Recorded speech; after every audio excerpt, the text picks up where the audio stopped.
Καλησπέρα μου σε όλους. Σήμερα θα μιλήσουμε για την αποκάλυψη του Γαβριήλ και για τον θνήσκον Μεσσία πριν τον Χριστό. Έχει πολύ μεγάλη σημασία ότι έχω βάλει στον τίτλο με κεφαλαία γράμματα την λέξη πριν τον Χριστό, και αυτό είναι από μόνο του δηλωτικό του πόσο σημαντική είναι η σημερινή εκπομπή, και φυσικά όλοι θα πρέπει να κάνετε like, τουλάχιστον οι θετικοί του καναλιού, οι οποίοι στηρίζουν και υποστηρίζουν τον θετικό και τα εγχειρήματα φυσικά του καναλιού μας. Τώρα, αν θυμόσαστε, πριν από λίγες ημέρες ανέβασα ένα βίντεο άκρος αποκαλυπτικό. Το θυμόσαστε όλοι. Αν δεν το έχετε δει, ή τουλάχιστον ο κόσμος ο οποίος θα παρακολουθήσει την εκπομπή αυτήν αργότερα, σας προτείνω να πάτε στην αντίστοιχη playlist που έχω για τον χριστιανισμό, και εκεί πέρα θα βρείτε και το υπόψη βίντεο. Έχω να σας πω, πριν ξεκινήσω την ανάλυση τη σημερινή, η οποία θα είναι βαρβάτη και αρκετά, θα έλεγα, μεγάλη, ότι βρίσκομαι και εγώ και πολλοί άλλοι ερευνητές, βρισκόμαστε ουσιαστικά πάρα πολύ κοντά στην ανίχνευση και στην ανέβρεση του ιστορικού προσώπου του Ιησού Χριστού. Βρισκόμαστε πάρα πολύ κοντά. Θα τονίσω για χιλιοστή φορά, όχι του κατασκευασμένου προσώπου της Καινής Διαθήκης, που είναι μία ηρωνία και ένα σκόμμα των Ρωμαίων απέναντι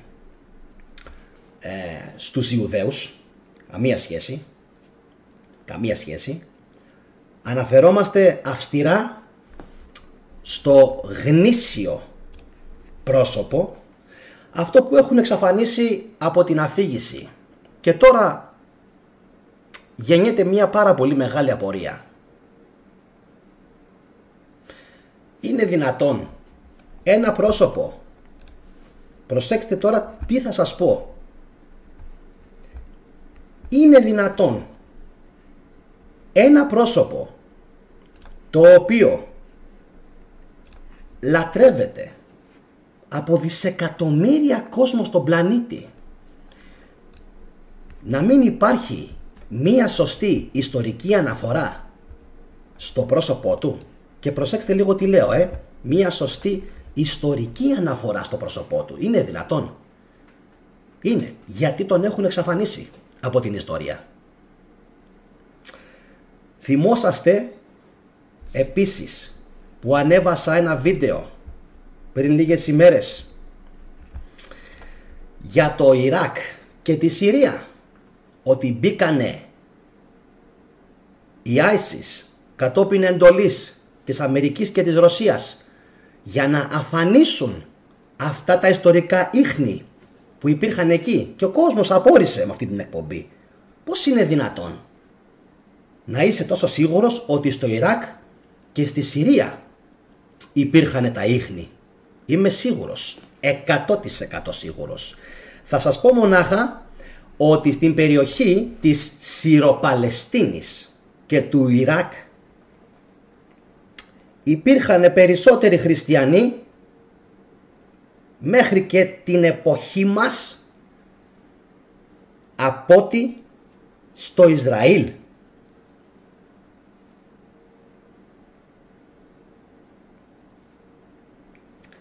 Ξέρω ότι σήμερα για άλλη μια φορά θα ταράξω και θα ταρακονίσω τα νερά της επίσημης επιστήμης, τα μυαλά πολλών Ελλήνων, και αν με έχετε καταλάβει θα προσπαθήσω να μιλήσω πάρα πολύ αργά, με πολλές παύσεις ανάμεσα σε αυτά που λέω,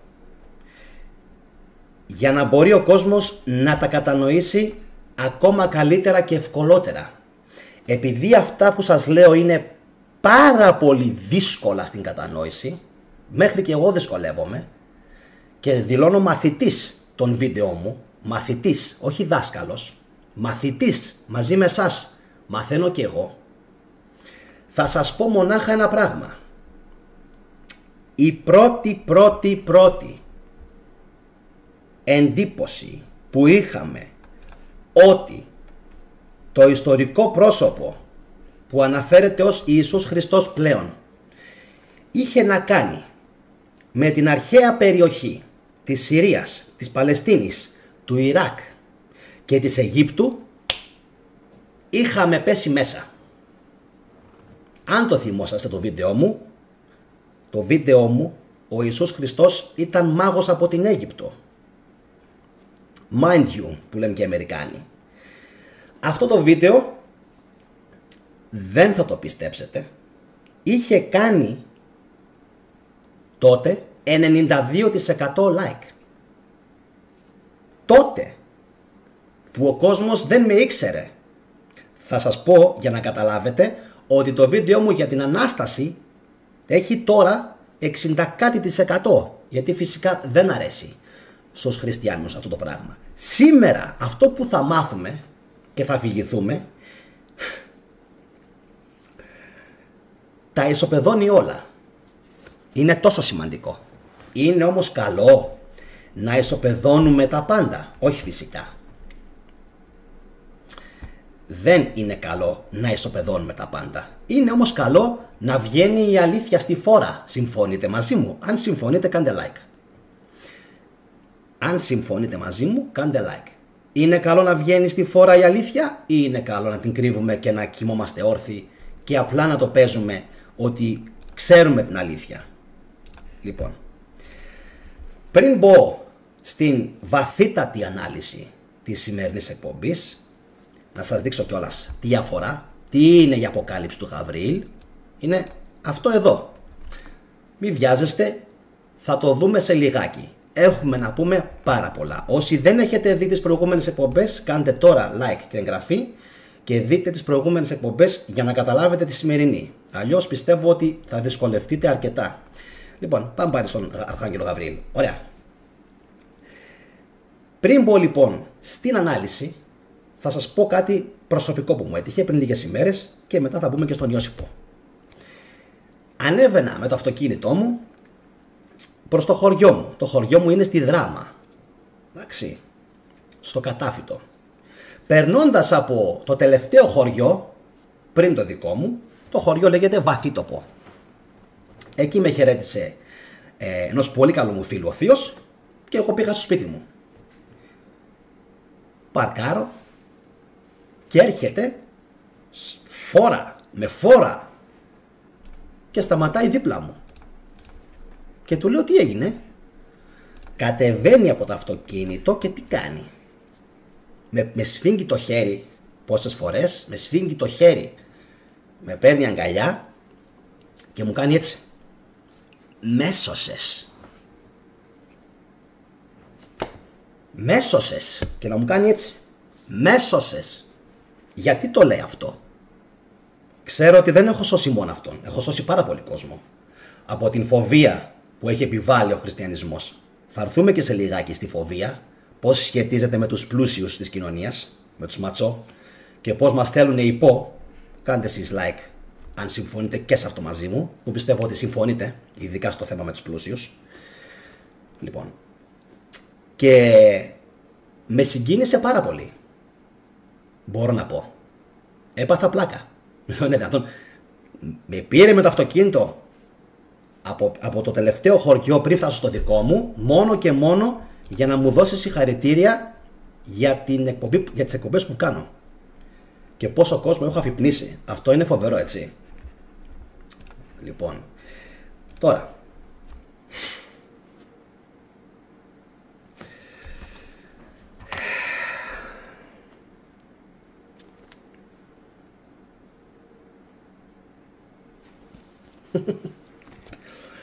άπαντα Ιώσυπου, ιστορία Ιουδαϊκού πολέμου. Ακούστε λίγο κάτι καταπληκτικό.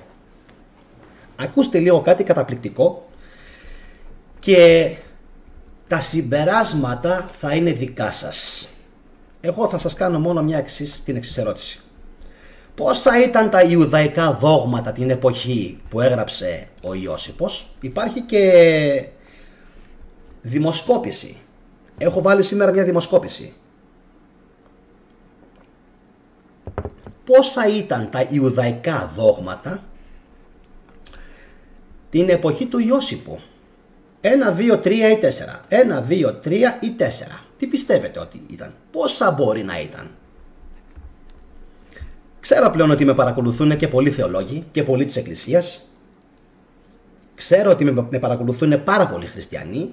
Τα φιλιά μου σε όλους και τα σέβη μου. Εύχομαι να είστε καλά. Καλή αφύπνιση, καλό φως. Σας εύχομαι να φτάσει το φως στο μυαλό σας.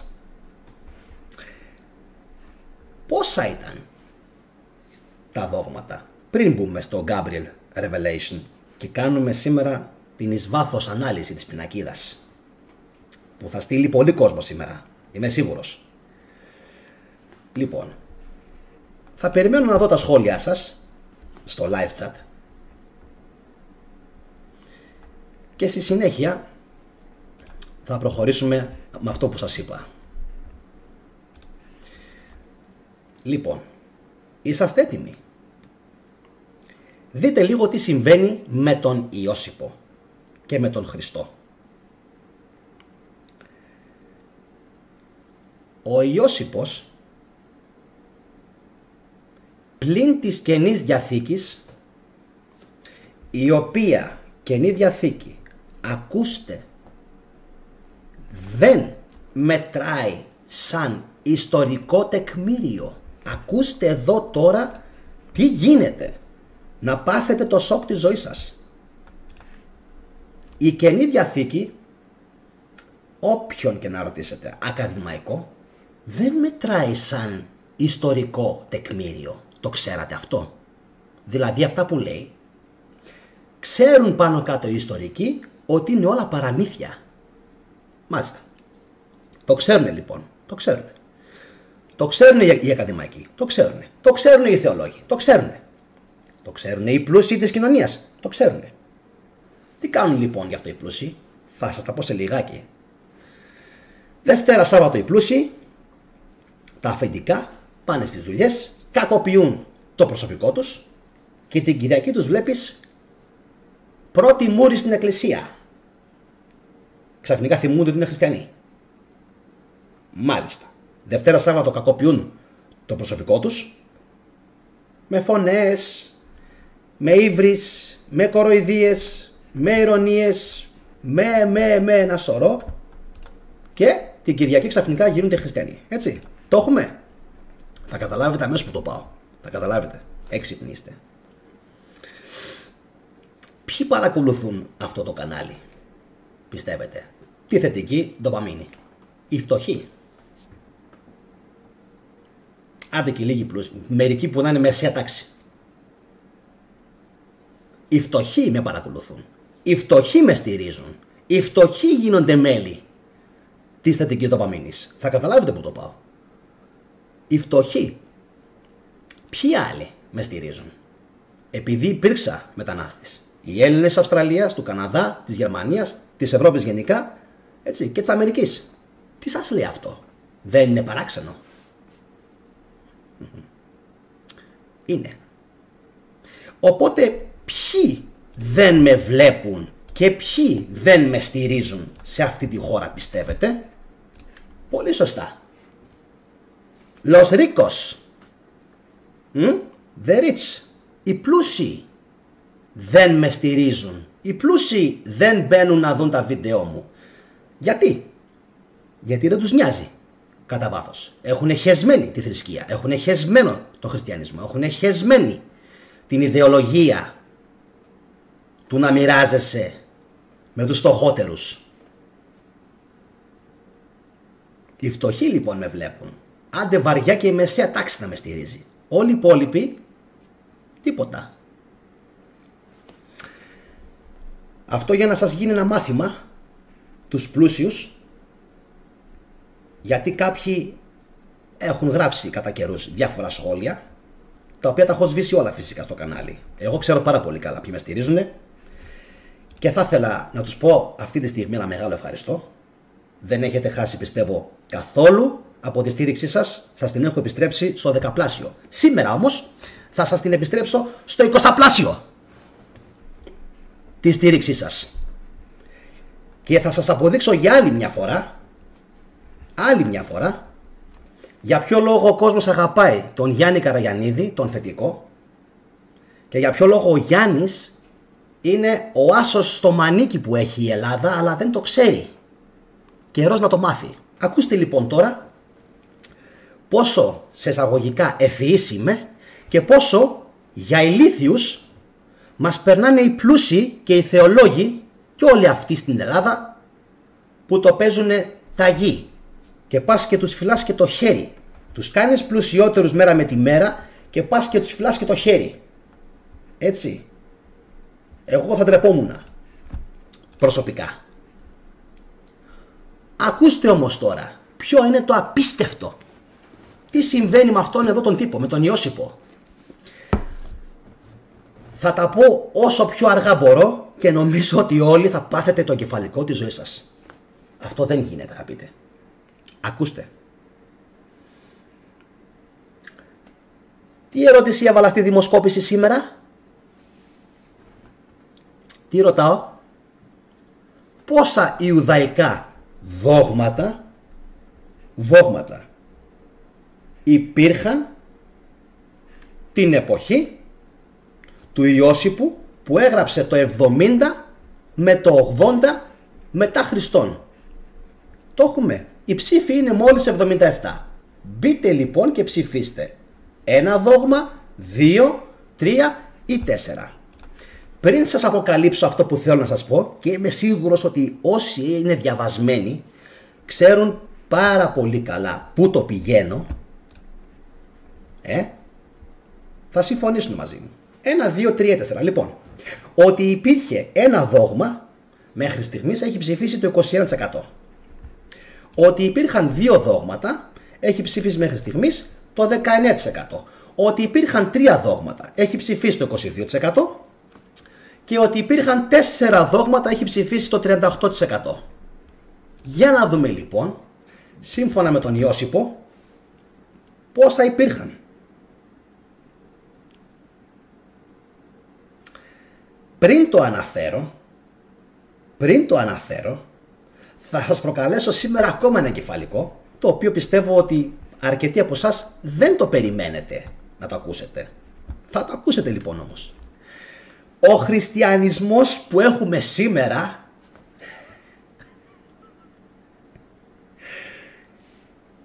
θα έπρεπε να λέγεται παυλικός φαρισαϊσμός.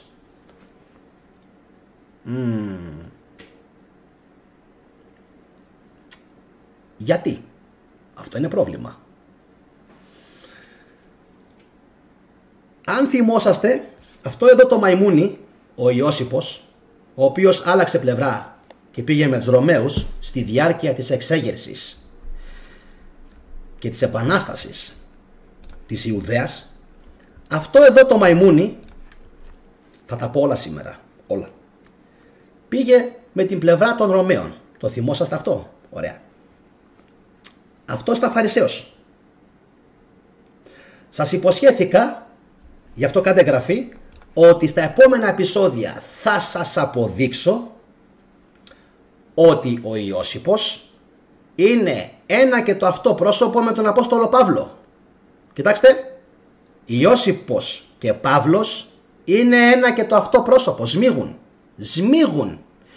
Ένα και το αυτό πρόσωπο. Δεν θα μπω σήμερα καν στον κόπο και στην επιχειρηματολογία, αλλά χριστιανοί είστε, άθεοι είστε, εθνικοί είστε, θα έπρεπε να θυμόσαστε μόνο αυτό το πράγμα, ότι ο Ιώσιπος είναι ο Παύλος και ότι η θρησκεία που έχουμε σήμερα στην Ελλάδα είναι χριστιανικός φαρισαϊσμός του Παύλου. Αυτοί που είναι πάρα πολύ βαθιά μέσα στην εκκλησία το ξέρουνε. Το ξέρουνε. Και αυτό τους προκαλεί κεφαλικά. Και όταν θα σας διαβάσω σε λιγάκι, αυτό εδώ τι αποκαλύπτει, εκεί είναι που θα πάθετε ακόμα πιο πολλά εγκεφαλικά. Γιατί αυτό το κείμενο που σας έδειξα μόλις τώρα είναι πριν από τον χριστιανισμό. Πριν. Και αν μάθετε τι λέει, θα σοκαριστείτε. Θα σοκαριστείτε. Έχουμε λοιπόν ένα πρόβλημα σε αυτή τη χώρα. Ότι είμαστε Φαρισαίοι. Μα μισό λεπτό. Και αυτό κάτι μου θυμίζει. Οι Φαρισαίοι ήταν οι αντίπαλοι του Ιησού, του Χριστού. Σωστά. Τι έχουμε εμείς σήμερα? Χριστιανισμό. Από πού και σπου? Είσαι σίγουρος? Είσαι σίγουρη? Σίγουρα έχουμε σήμερα χριστιανισμό. Σίγουρα. Εγώ σας λέω ότι δεν έχουμε σήμερα χριστιανισμό. Πάμε να αποκαλύψουμε ότι σήμερα δεν έχουμε χριστιανισμό. Τουλάχιστον έτσι όπως τον ήθελε στις διδαχές του. Αν υπήρξε. Το πρόσωπο που έχουν εξαφανίσει. Λοιπόν, αγαπητέ Ιώσιπε, μαϊμούνι του κερατά. Εδώ, το μαϊμούνι του κερατά. Σταύρο, που έγραψες ότι είναι 3. Και θα συμφωνούσα.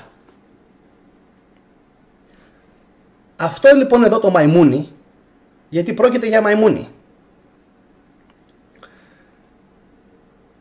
αναφέρει ότι αυτό που γράφει και ο Σταύρος στα σχόλια, ότι ήτανε οι Φαρισαίοι, αυτοί που σύμφωνα με τα Ευαγγέλια της Ρώμης κυνήγησαν τον Χριστό, σύμφωνα με τα Ευαγγέλια της Ρώμης, οι Φαρισαίοι.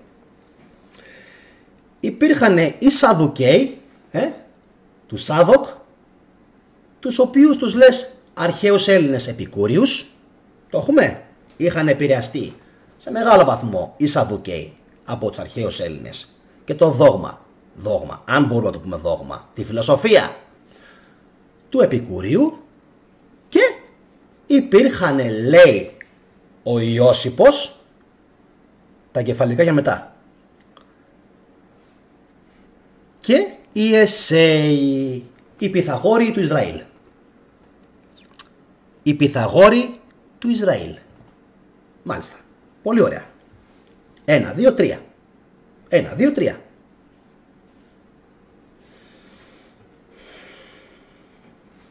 Τι έκανες Ιώσιπε?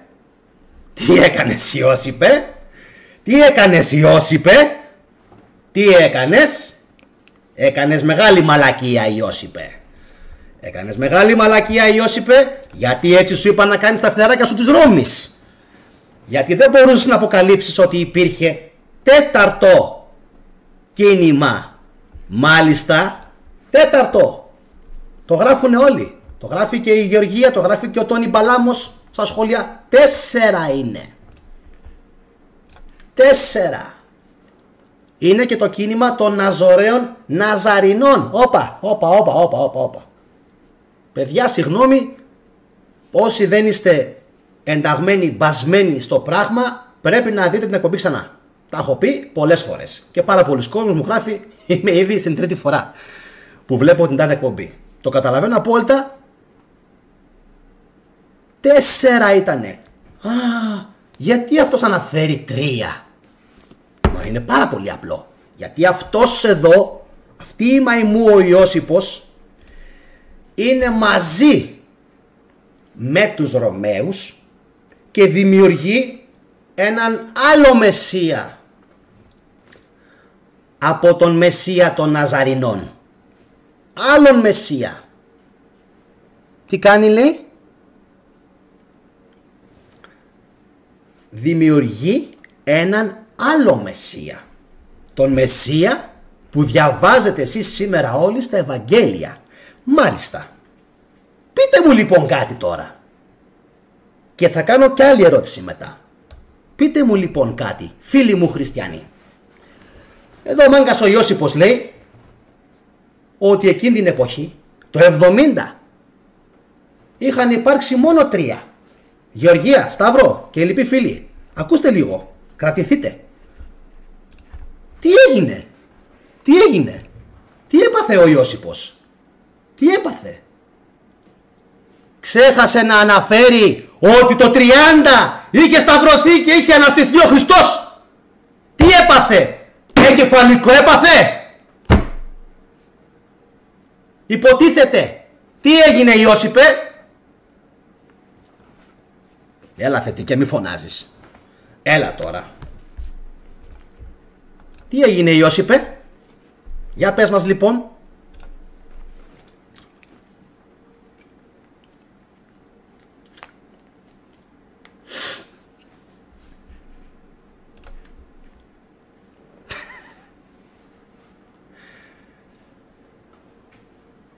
Απίστευτο. Πώς γίνεται αυτό?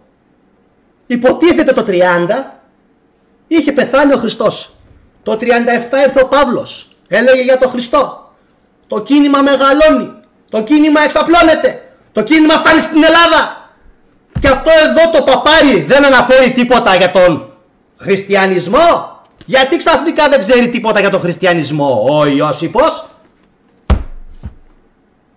Να πιω λίγη κάναβη, να ηρεμήσω. Δεν υπάρχει. Θα τα πούμε όλα σήμερα. Όλα. Και όποιος θέλει να μην ακούσει. Αλλά όσοι ακούσουν θα μάθουν την αλήθεια σήμερα. Τέλος. Τέρμα. Μέχρι εδώ ήταν τα παιχνίδια. Τέρμα.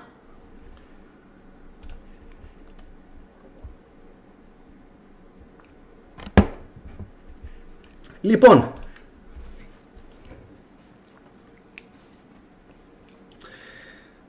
Ο Ιώσιπος αναφέρει μόλις 3 ιουδαϊκά δόγματα.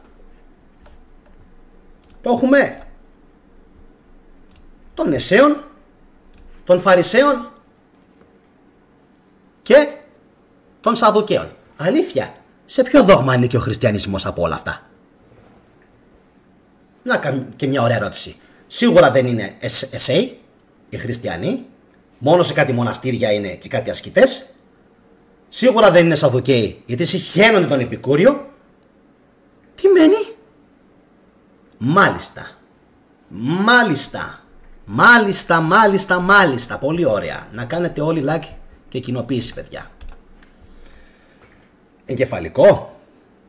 Εγκεφαλικό. Δηλαδή, την εποχή που γράφει ο Ιώσιπος δεν ξέρει τίποτα για τα Ευαγγέλια. Τίποτα. Δεν ξέρει τίποτα για τους Ρωμαίους που σταύρωσαν τον Ιησού. Δεν ξέρει τίποτα για τον Ιησού που αναστήθηκε. Δεν ξέρει τίποτα για τον Παύλο. Υποτίθεται, αφού ο ίδιος του είναι ο Παύλος. Δεν ξέρει τίποτα για την Παναγία. Δεν αναφέρει τίποτα για τον Ιωσήφ. Δεν αναφέρει τίποτα για κανέναν. Μάλιστα. Τέλεια. Εν ολίγης, δεν ξέρει ο Ιώσιπος τίποτα. Ιώσιπε, ξέρεις. Μια χαρά ξέρει ο Ιώσιπος. Αλλά τι κάνει ο Ιώσιπος, κυρίες και κύριοι? Πολύ σωστά. Αποκρύπτει τους ζηλωτές Ναζαρινούς. Τους αποκρύπτει. Γιατί τους αποκρύπτει? Πάμε. Γιατί οι ζηλωτές Ναζαρινοί του Χριστού ξεκίνησαν την Ρεβόλτ Επανάσταση το 66-70. Αυτό είναι. Αλήθεια τώρα. Ούτε οι Φαρισαίοι την ξεκίνησαν, ούτε οι Εσέοι την ξεκίνησαν την Επανάσταση, ούτε οι Σαδουκαίοι την ξεκίνησαν. Και το πιπάκι δεν το αναφέρει εδώ μέσα. Ποιοι ήταν αυτοί που ξεκίνησαν την Επανάσταση? Κάνει τα στραβά μάτια. Επειδή έχω διαβάσει και τους 4 τόμους, Ιώσιπος, ιστορία Ιουδαϊκού πολέμου προς Ρωμαίους, όλος τυχαίως μέσα σε αυτό το βιβλίο δεν κάνει καμία αναφορά ούτε στους χριστιανούς, ούτε στους ζηλωτές, ούτε σε κανέναν άλλον, ούτε στους Ναζωραίους. Τους έχει βγάλει απ' έξω. Προσέξτε όμως τώρα, κάνει μία έμεση ύπουλη ιστορική αναφορά στον Χριστό και λέει Testimonium Flavianum. Ακούστε, είναι φοβερό. Ο ίδιος ο Ιώσιπος που δεν αναφέρει, είναι να χτυπιέσαι, είναι να χτυπιέσαι στον τοίχο. Ο ίδιος ο Ιώσιπος, ο οποίος δεν αναφέρει τίποτα απολύτως, τίποτα για τους χριστιανούς, για το Ναζιράτ, για τους Ναζωραίους, για τους Ναζιραίους, αναφέρει όλος τυχαίως για τον Χριστό. Τον αναφέρει? Όχι. Γιατί έχει αποδειχτεί ότι το Testimonium Flavianum, η αναφορά δηλαδή, η πρώτη ιστορική αναφορά στο πρόσωπο του Ιησού Χριστού, είναι ψευδής. Ναι, είναι ψευδής. Είναι αυτό που λένε οι Αμερικανοί ακαδημαϊκοί interpolation, που σημαίνει προστίκη, παραπροστίκη, επιπροστίκη, μεταπροστίκη. Την έχουν προσθέσει αργότερα οι χριστιανοί αντιγραφείς. Και όταν λέμε αργότερα, μάλλον εννοούμε τον Κωνσταντίνο, τον Ευσέβιο και την παρεούλα του. Για να πουν τάχα ότι κοίταξε να δεις εδώ, αυτός τα ανέφερε. Κάτσε ρε εσύ. Κάτσε ρε εσύ λίγο. Περίμενε. Γιατί θα πάθω κεφαλικό. Ρε χριστιανέ, έλα λίγο πιο κοντά. Έλα λίγο να σου εξηγήσω λίγο κάτι. Έλα λίγο. Κοντά μου. Από τη μία, δεν αναφέρει Χριστό. Ειρωνικό. Δεν αναφέρει τίποτα. Οτιδήποτε έχει συμβεί στην Καινή Διαθήκη, που υποτίθεται έγινε το 30, δεν αναφέρει τίποτα. Γι' αυτό ο Ιώσιπος. Αλλά όλος τυχαίως αναφέρει αργότερα για τον Ιησού. Όλος τυχαίως δεν αναφέρει τίποτα για χριστιανούς. Κρεστιανούς ή χριστιανούς ή κρεστιανούς, έτσι τους λέγανε. Κρεστιάνοι. Τίποτα. Δεν αναφέρει για Ναζωραίους, δεν αναφέρει τίποτα απολύτως για τους ζηλωτές του Χριστού, και θα σας πω σε λιγάκι ποιοι είναι αυτοί. Ποιο είναι το τέταρτο δόγμα. Θα σας το αποκαλύψω σήμερα για πρώτη φορά. Yes. Και εσύ που με αντιγράφεις στα βίντεο μου, μην το πάρεις και αυτό και το αντιγράψεις αύριο, θα σε πάρει και θα σε σηκώσει. Ξέρει αυτός ποιος είναι. Λοιπόν, δεν τον παίρνει όμως να το αντιγράψει και αυτό, γιατί δεν είναι στο ίδιο μήκος κύματος με μένα.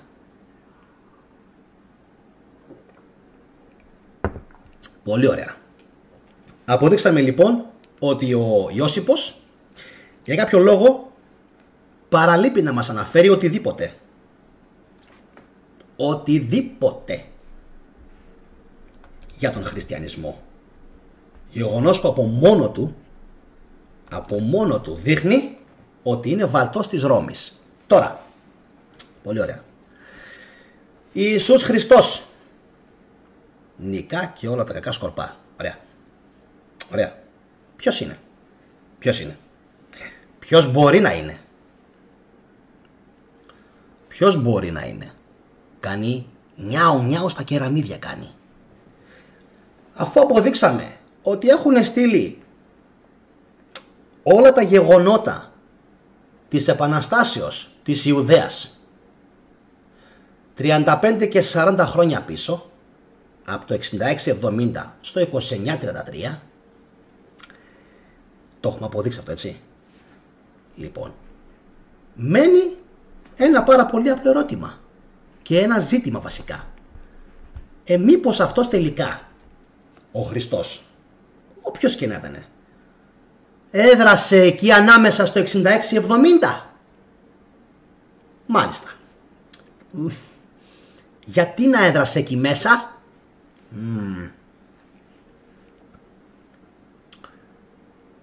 Έχετε ακούσει αυτό το The King of Kings που έβαλα και χθες στο live μου? Το έβαλα επίτηδες.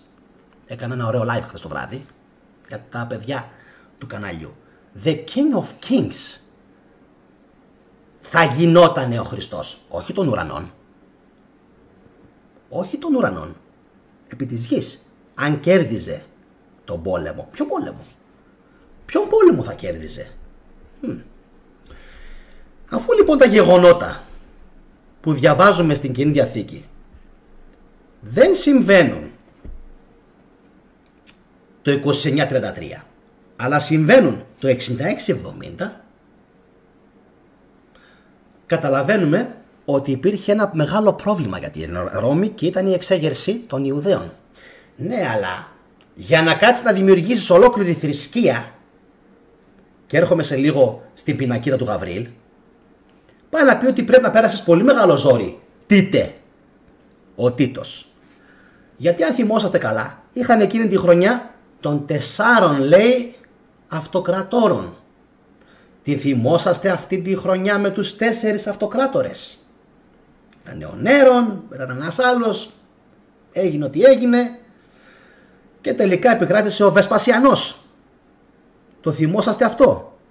Εντάξει. Και αργότερα νομίζω, πολύ αργότερα, και ο Δομητιανός. Λοιπόν.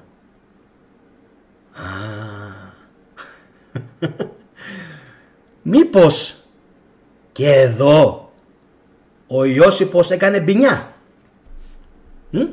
Έκανε και εδώ μπινιά ο Ιώσιπος. Έκανε και εδώ μπινιά ο Ιώσιπος, γιατί ξέχασε να αναφέρει τον 5ο υποψήφιο για το θρόνο της Ρώμης. Τον 5ο. Τον ξέχασε τον 5ο. Τι έγινε, αγόρι μου, σου ξέφυγε? Σου διέφυγε? Δεν μπορεί να σου διέφυγε αφού τον κατέβασε από το σταυρό. Τι? Έλα τώρα, δεν είμαι μαλάκας. Σε παρακαλώ πολύ. Εσύ τον κατέβασες από το σταυρό και δεν ξέρεις τι απέγινε ο 5ος για το θρόνο αυτοκράτορας. Ο King of Kings. Τα έχω αναφέρει σε άλλες με εκπομπές. Ξέρω, είναι πολλά, είναι εγκεφαλικά. Δεν πειράζει. Λίγα. Ο κόσμος σιγά σιγά μαθαίνει, αφυπνίζεται. Μαζί και με εσάς μαθαίνω κι εγώ. Τα έχουμε πει αυτά. Στην αυτοβιογραφία του τα λέει. Οι 2 σταυρωμένοι πέθαναν, ο ένας σώθηκε. Έχει ταυτιστεί με τον Ελεάζαρ. Έχει ταυτιστεί με τον Σίμωνα, αλλά από ό,τι φαίνεται τελικά δεν πρέπει να είναι έτσι τα πράγματα.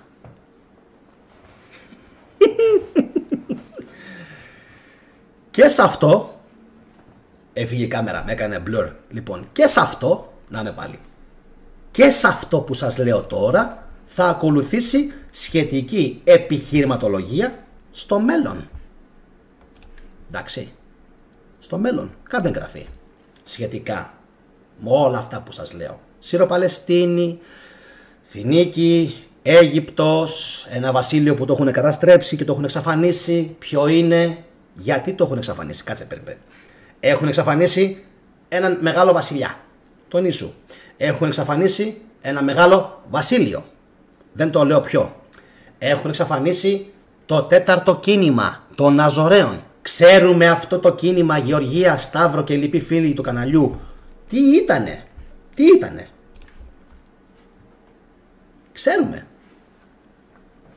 Ξέρουμε. Ήταν διαφορετική, ας τους πούμε, από τις άλλες 3 Ιουδαϊκές φατρίες, παύλα δόγματα. Ήταν διαφορετική. Είχαν τα δικά τους, πιστεύω. Και μάλλον ήταν πολυθεϊστές. Όπα.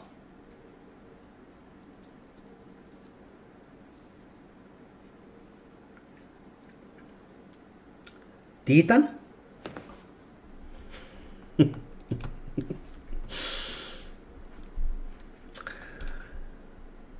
Αυτό που βλέπουμε τώρα Πολύ ωραίο σχόλιο από έναν φίλο που μου γράφει οι τέκτονες της εποχής, ο Τόνι Μπαλάμος. Έξυπνος. Ζωδιακό λατρεύανε. Έχει βρεθεί συναγωγή. Λατρεύαν το ζωδιακό. Όπου ο ζωδιακός, σε παρακαλώ πολύ, 12. Μάλιστα. Τι άλλο λατρεύανε? Τους 7 πλανήτες. Αλήθεια? Ναι. Τι μπορεί να σημαίνει αυτό?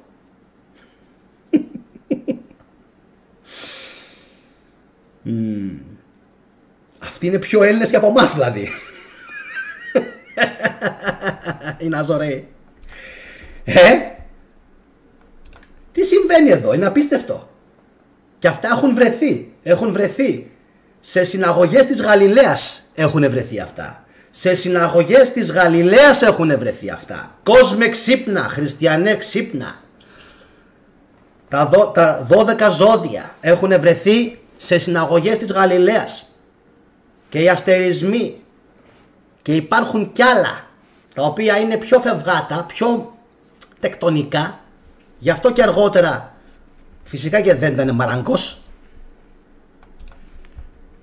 Σιγά να μην ήταν Μαραγκός ή γιος Μαραγκού. Όχι φυσικά. Όχι φυσικά. Τέκτον τον γράφει. Τέκτον. Και μάλιστα μοιημένος τέκτον στην Αλεξάνδρεια. Αφήστε το. Μοιημένος τέκτονας της Αλεξάνδρειας. Στα πράγματα πολύ μέσα. Πλούσιος, με στρατό. Για ποιον μιλάμε? Για τον Χριστό μιλάμε. Γιατί όταν έγινε αυτή η μεγάλη διεκδίκηση, πρέπει το αυγό να είχε μπει πολύ μέσα στις Ρώμης στον ποπό. Ξέρετε γιατί? Ξέρετε πώς το καταλαβαίνω? Θα σας το εξηγήσω αμέσως και όσοι είστε έξυπνοι αρκετά θα καταλάβετε γιατί το λέω. Λοιπόν, πάμε.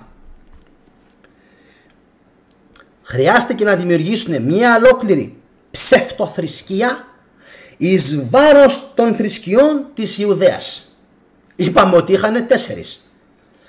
Η νέα θρησκεία που δημιούργησε η Ρώμη με το φιλαράκι μας τον Παύλο Ιώσυπο, προσέξτε, Ναζαρινοί δεν ήταν, Ιουδαίοι Εσέοι δεν ήταν, Σαδουκαίοι δεν ήταν, Φαρισαίοι δεν ήταν. Δημιούργησαν ένα 5ο χειμερικό πλάσμα. Αν έχεις το Θεό σου. Το έχετε ξανακούσει ποτέ αυτό το πράγμα? Όχι, είμαι σίγουρος ότι αυτά που ακούγεται σήμερα τα ακούτε πρώτη φορά. Είμαι σίγουρος. Αυτοί οι άνθρωποι φοβήθηκαν τόσο πολύ τα ιουδαϊκά κινήματα εξεγέρσεων εκείνης της εποχής που αναγκάστηκαν να δημιουργήσουν ένα πέμπτο, τον λεγόμενο σήμερα χριστιανισμό, ο οποίος δεν έχει καμία σχέση με οποιοδήποτε από τα 4 γνήσια δόγματα της Ιουδαίας. Κανένα από τα 4 δεν μοιάζει με αυτό το πράγμα, γιατί μόνο έτσι μπορώ να το χαρακτηρίσω. Είμαι και ζωντανά, μην πω τίποτα άλλο, πάνω στα νευρά μου, που έφτιαξαν οι Ρωμαίοι. Και έχω κι άλλα.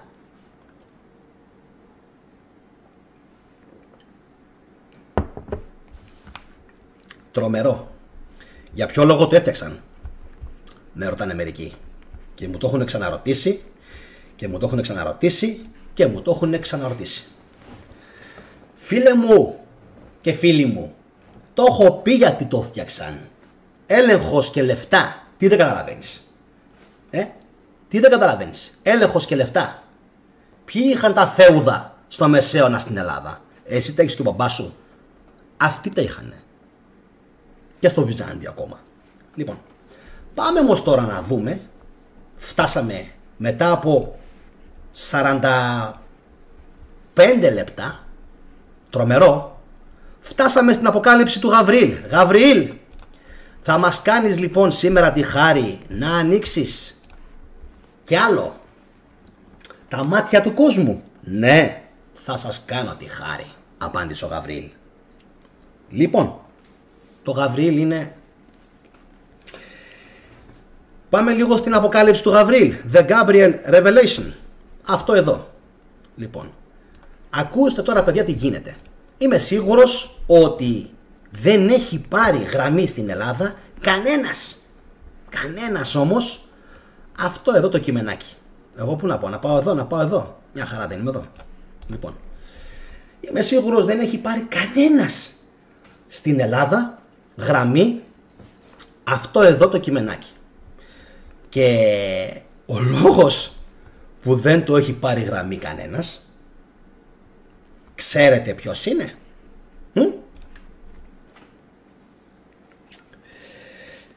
Καίει το χριστιανισμό και καίει ιδιαίτερα τον χριστιανισμό της Ρώμης. Sorry, αλλά έτσι είναι τα πράγματα. Λοιπόν, το βίντεο μας σήμερα θα μπορούσε να έχει και άλλη ονομασία, με βάση όσα έχω αναφέρει από τον Ιώσιπο. Θα μπορούσε, λοιπόν, λέγεται η Αποκάλυψη του Γαβριήλ και ο θνήσκον Μεσσίας πριν τον Χριστό. Πριν τον Χριστό.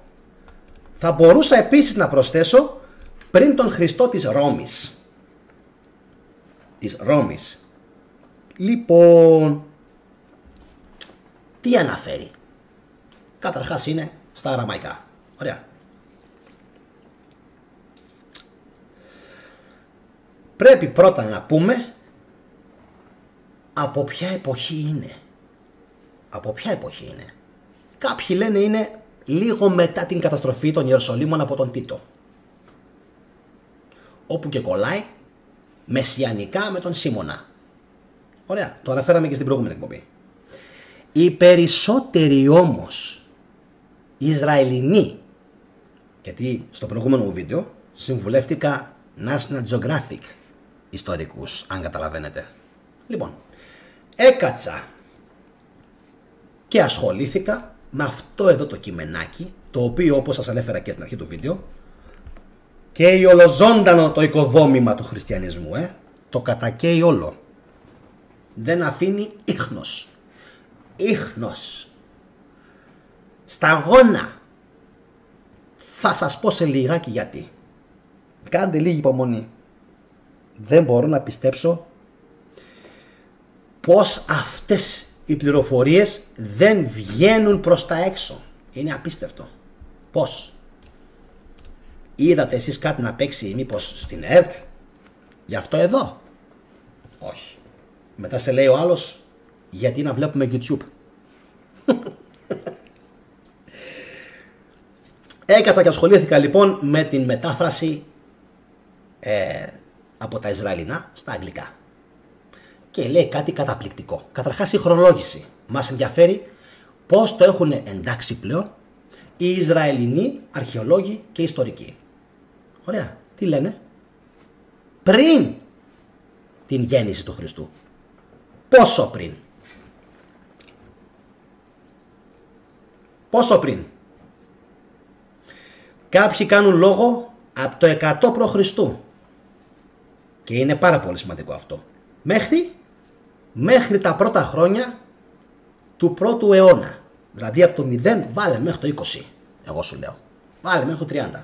Βρε βάλε και μέχρι το 50 εγώ σου λέω, αφού αποδείξαμε ότι ο Χριστός έζησε μετά. Έτσι. Για τους φίλους του καναλιού που με ξέρουν και το ξέρουν και έχουμε μοιραστεί αυτές τις πληροφορίες, φαντάζομαι το γνωρίζετε όλοι, έτσι.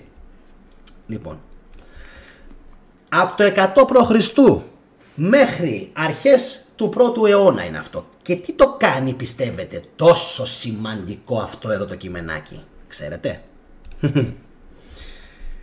Έχουμε και λέμε. Πρώτον, αναφέρει θνήσκοντα Μεσσία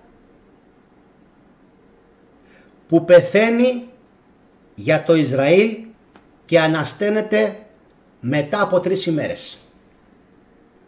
Πρώτο, επειδή είναι πάρα πολύ σημαντικό και επειδή είναι η πρώτη φορά που βγαίνουν αυτά Στην Ελλάδα, θα το ξαναπώ, μιλάει για θνήσκοντα Θεό, ο οποίος πεθαίνει. 3 μέρες μένει νεκρός και μετά από 3 μέρες έρχεται ο Γκεμπέρ Ελ, ο Γαβριήλ, που το λέγαμε και σε προηγούμενη εκπομπή. Πολύ ωραία. Τι σημαίνει Γκεμπέρ Ελ? Ο ήρωας του Θεού. Και του λέει, σε 3 μέρες θα ζήσεις, ή σε 3 μέρες να ζεις, ή σε 3 μέρες να αναστηθείς. Είναι λοιπόν μία εντολή που την δίνει ο Γαβριήλ πριν υπάρξει ποτέ Ιησούς Χριστός.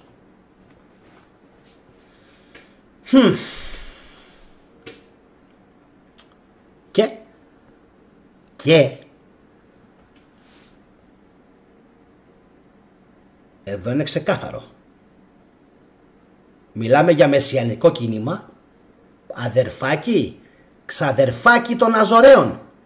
Πριν καν έχουμε αναφορά από τα Ευαγγέλια, το 80-90% που γράφτηκαν. Καν.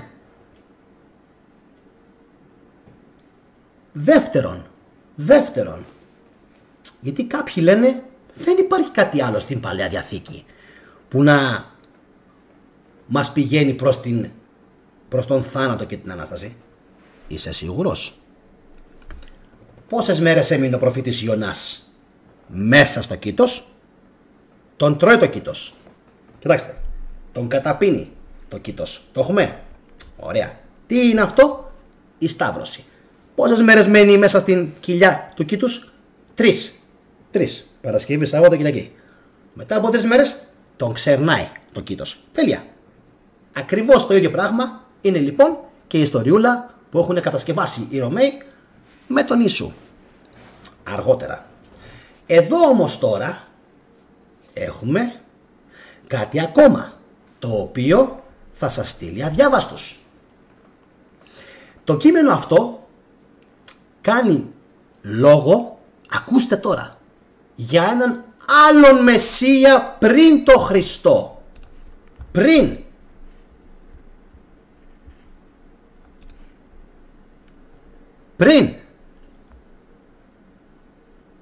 Μάλιστα. Και ποιος είναι αυτός? Ο Εφραίμ. Έτσι λέγεται. Και δεν είναι καθόλου στημένο αυτό που γράφει ο Αντώνης. Δεν είναι καθόλου στημένο. Είναι 100% γνήσιο αυτό εδώ το κείμενο, γιατί βρέθηκε, προσέξτε, εντυχισμένο ήτανε. Αν το βλέπετε έτσι τώρα που μοιάζει, δεν είναι χαρτί, δεν είναι πάπυρος. Είναι πέτρα. Πέτρα, η οποία πέτρα ήταν εντυχισμένη είτε σε σπίτι είτε σε συναγωγή. Περισσότερα σε λίγο. Λοιπόν, επαναλαμβάνω, το δεύτερο σημαντικό στοιχείο αυτής εδώ της πέτρας που βρέθηκε στα σύνορα με τον Λίβανο, κοντά στην Νεκρά Θάλασσα. Πάλι κοντά στην Νεκρά Θάλασσα. Σας θυμίζει κάτι? Τα χειρόγραφα της Νεκράς Θάλασσας. Γιατί είναι όλα εκεί κοντά? Γιατί μάλλον εκεί πρέπει να φύγανε οι τελευταίοι ακόλουθοι των Ζηλωτών, των Αζωραίων και των Εσέων.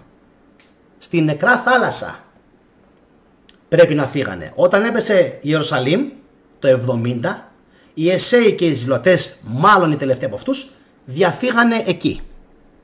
Έτσι εξηγούνται, να το πω λίγο πιο κοντά στο μικρόφωνο, έτσι εξηγούνται και οι πολλοί χριστιανοί στη Συρία, τον Λίβανο και το Ιράκ, τους οποίους όμως τους εξαφάνισαν τα τελευταία χρόνια. Βούλωνε, μη λες πολλά. Άστο. Κρύβε λόγια. Βούλωνε, κρύβε λόγια. Αυτά δεν τα λες. Αυτά δεν τα λες. Δεν τα ξέρει κανένας. Σκάσε. Αυτά μην τα λες. Θα έχουμε πρόβλημα. Εντάξει. Εξηγούμε, εντάξει. Θα έχουμε πρόβλημα. Το βουλώνουμε και δεν λέμε τίποτα. Λίβανος, Ιορδανία, Ιράκ, Συρία. Γεμάτα χριστιανούς. Γιατί? Κάνε εγγραφή. Στο μακρινό μέλλον, όταν θα μπορέσουμε να τα πούμε, θα τα πούμε. Δεν χρειάζεται σήμερα να πούμε τίποτα παραπάνω. Τίποτα. Οι Έλληνες δεν είναι ακόμα έτοιμοι. Το έχουν αποδείξει. Έτοιμοι είναι μερικές εκατοντάδες του καναλιού αυτού. Πάρα πολύ λίγοι. Πάρα πολύ λίγοι. Προσωπικά δυσαρεστημένος, αλλά δεν πειράζει, δεν χάνουμε τίποτα. Πάντα ούτως ή άλλως η γνώση ήταν για λίγους. Τέσπα. Συνεχίζουμε. Το έχουμε μέχρι στιγμής. Είμαστε καλά. Αντέχουμε. Ωραία. Το κείμενο λοιπόν αυτό εδώ πέρα είναι προχριστιανικό. Έτσι. Και αναφέρει έναν θνήσκοντα Μεσσία, ο οποίος θα λέγεται Εφραίμ και θα είναι το άλλο το στοιχείο, ξέρετε ποιο είναι? Γιος του Ιωσήφ. Βρήκαμε τον πελά μας. Βρήκαμε τον πελά μας σήμερα. Τι θα είναι? Yes. Μάλιστα. Το κείμενο λοιπόν αυτό, πέραν του ότι αναφέρει ότι ο Γαβριήλ λέει σε κάποιον ότι σε 3 μέρες θα ζήσεις ή θα αναστηθείς, αναφέρει ξεκάθαρα ότι θα είναι κάποιος Εφραίμ, γιος του Ιωσήφ. Πρόβλημα. Αυτό είναι μεγάλο πρόβλημα. Αυτό είναι πολύ μεγάλο πρόβλημα. Κυρίως για την Εκκλησία πολύ μεγάλο πρόβλημα είναι αυτό. Πάρα πολύ μεγάλο πρόβλημα. Τι έχουμε εδώ? Έχουμε έναν Μεσσία και μπαίνω στο τρίτο στοιχείο της αφήγησης, το οποίο θα σας αφήσει άφωνους, ο οποίος δεν θα είναι, το γράφει το κείμενο, δεν θα είναι δαβιδικός απόγονος και δεν θα πολεμήσει. Ειρηνικά θα καταφέρει το στόχο του ενάντια στον εχθρό, λέει. Δεν διευκρινίζει το κείμενο σε ποιον εχθρό. Αφήνει να εννοηθεί εύκολα, εννοείται, στους Ρωμαίους. Υπάρχει πρόβλημα. Αυτό είναι πρόβλημα από μόνο του. Δημιουργεί μεγάλο πρόβλημα στην Εκκλησία. Έχουμε και λέμε θνήσκοντας Μεσσίας. Τι μας θυμίζει αυτό? Θνήσκοντας Έλληνας Θεός. Να είστε καλά. Σας είπα, πιο Έλληνες και από τους Έλληνες. Θνήσκοντας Θεός. Θα είναι ένας Μεσσίας ειρηνικός. Δεν θα πολεμήσει. Μετά από 3 μέρες θα υποφέρει, θα πεθάνει, θα αναστηθεί. Δεν λέει για σταύρωση. Δεν λέει για σταύρωση, το τονίζω. Θα αναστηθεί μετά από 3 μέρες και θα είναι ειρηνικός Μεσσίας και θα λέγεται, τώρα αυτό έτσι το λένε μάλλον, μπορεί να είναι εβραϊκή έκφραση, κάτι να σημαίνει, ξέρουν οι Εβραίοι. Θα είναι κάποιος που θα είναι ο Εφραίμ, ο γιος του Ιωσήφ. Ακούστε τώρα εδώ παραλογισμό. Ο γιος του Ιωσήφ. Ο γιος του Ιωσήφ. Ο γιος του Ιωσήφ. Όλος τυχαίος σε ένα προχριστιανικό κείμενο με θνήσκοντα Θεό, με Μεσσία, με αναφορά σε Ανάσταση ή ότι θα ζήσει μετά από 3 μέρες, θα σκίσω τα ρούχα μου, και θα είναι ο Εφραίμ ο γιος του Μεσσία. Το όνομα δεν έχει σημασία. Το όνομα δείχνει κατάσταση ή αν θέλετε χαρακτήρα. Θα είναι ένας Εφραίμ. Κάτι σημαίνει στα εβραϊκά το Εφραίμ. Δεν το έχω ψάξει, θα το ψάξω. Θα σας το δώσω και αυτό. Στο πιάτο όλα. Γιος του Ιωσήφ. Γιος του Ιωσήφ. Ποιος είναι γιος του Ιωσήφ? Ποιος εμφανίζεται αργότερα το 80 και το 90 και το 100 ως γιος του Ιωσήφ? Θα μας τρελαίνουν τελείως. Ποιος εμφανίζεται? Ο Ιησούς των Ευαγγελίων. Σας είπα, δεν θα καταλάβετε τίποτα. Χριστό, αν δεν δείτε τη σημερινή εκπομπή ολόκληρη και τις προηγούμενες, δεν υπάρχει περίπτωση. Το ξεκαθαρίζω. Δεν θα καταλάβετε τίποτα. Οι παλιοί του καναλιού θα καταλάβουν. Οι καινούργοι, οι φρέσκοι αυτοί που μπήκαν τώρα για 2, 3, 5 λεπτά και με βλέπουν να χτυπιέμαι, δεν θα καταλάβετε τίποτα. Χριστό. Αυτό το εγγυώμαι. Βάζω την υπογραφή μου. Το κείμενο λοιπόν αυτό, η αποκάλυψη του Γαβριήλ, η The Gabriel Revelation, είναι απίστευτο. Είναι απίστευτο. Και έχει περάσει έτσι. Έτσι, στον ντούκου. Και για όσους ενδιαφέρονται να μάθουνε, το έχει ιδιωτικός συλλέκτης, Εβραίος, στη Ζηρίχη. Εννοείται. Το είχε κάποιος που λέγεται νομίζω Γκαζάνη, Λιβανέζος, πλούσιος έμπορας από το Λίβανο και το μεταπούλησε σε έναν Ισραηλινό που μένει στη Ζηρίχη. Το κείμενο το έχουν αναλύσει, είναι 100% αυθεντικό, είναι χρονολογημένο, όχι μόνο με άνθρακα, ο άνθρακας για μένα δεν έχει καμία σημασία, προσέξτε, ο άνθρακας είναι χρονολογημένο από ιστορικούς βάσει της γλώσσας, βάσει της γραφής που έχει, του τρόπου που είναι γραμμένο και λένε είναι αν όχι πρώτος αιώνας π.Χ., από τον 1ο αιώνα π.Χ. έως και τα πρώτα χρόνια μετά. Που σημαίνει ότι δεν πιάνει καν την εποχή του Χριστού που όπως έχουμε δείξει είναι 66-70. Γιατί έχουμε πει, έχουν στείλει τα γεγονότα back in the time, πίσω στο χρόνο οι Ρωμαίοι. Γιατί να τα μας.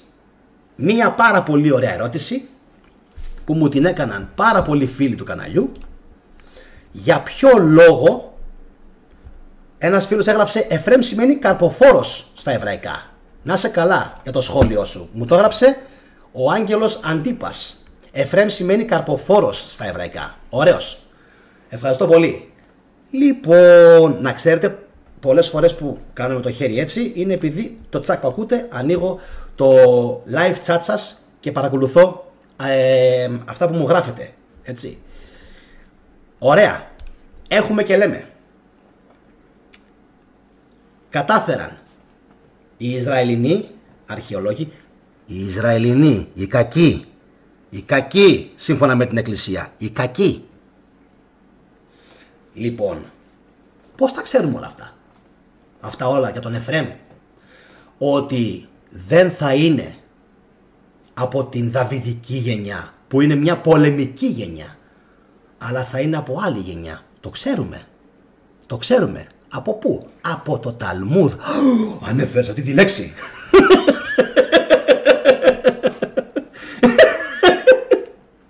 Cheers.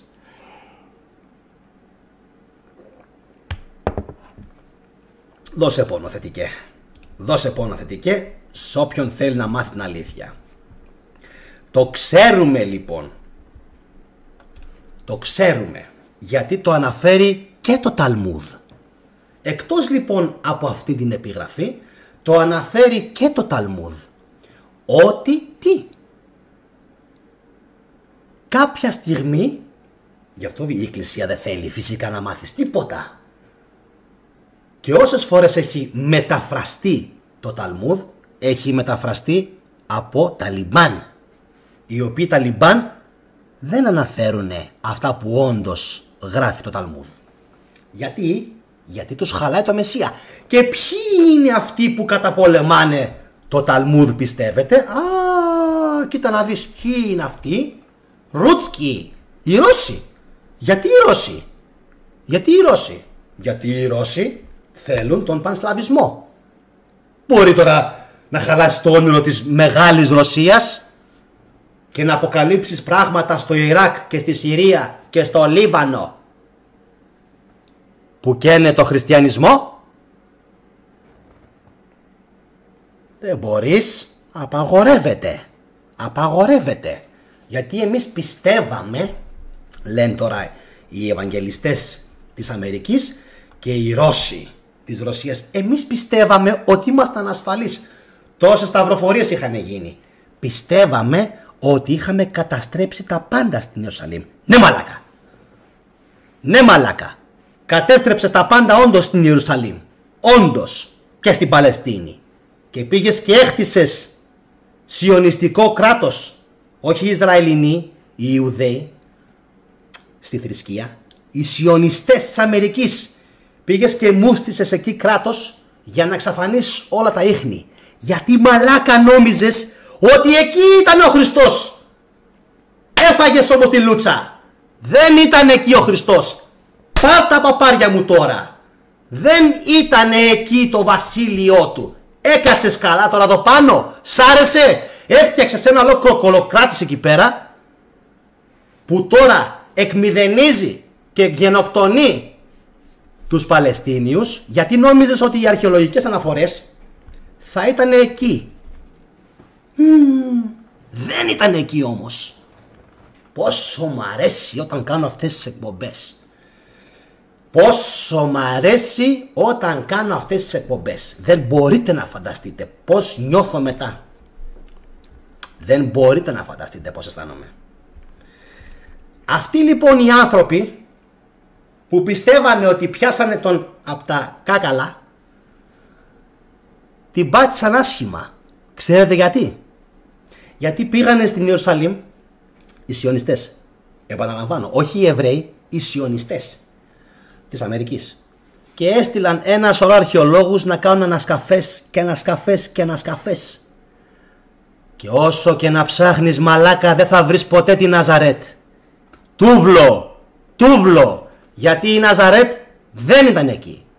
Η Ναζαρέτ δεν ήταν εκεί. Η Ναζαρέτ δεν υπήρξε ποτέ. Η πατρίδα όμως του Ιησού δεν ήτανε ούτε στην Παλαιστίνη ούτε στο Ισραήλ. Πού ήτανε? Κάνε εγγραφή για να το μάθεις. Δεν στο λέω σήμερα γιατί είσαι πονηρός. Και αύριο θα πας και θα λες εγώ το ήξερα. Την τύφλα σου δεν ξέρεις. Το έχουμε? Το έχουμε? Είμαστε ok? Είμαστε καλά? Αντέχουμε? Λοιπόν, με όλα τα παραπάνω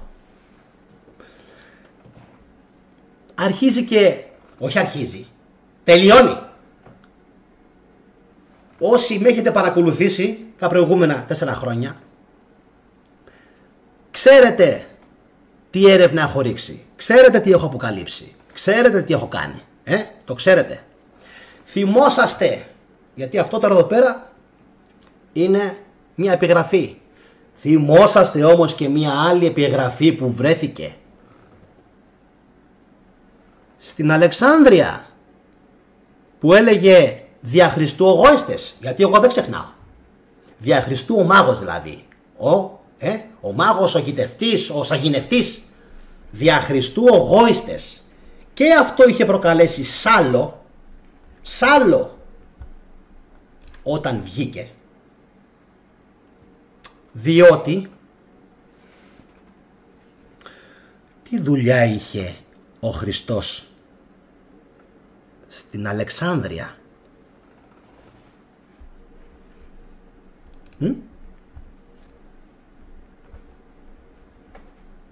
Τι δουλειά να είχε άραγε?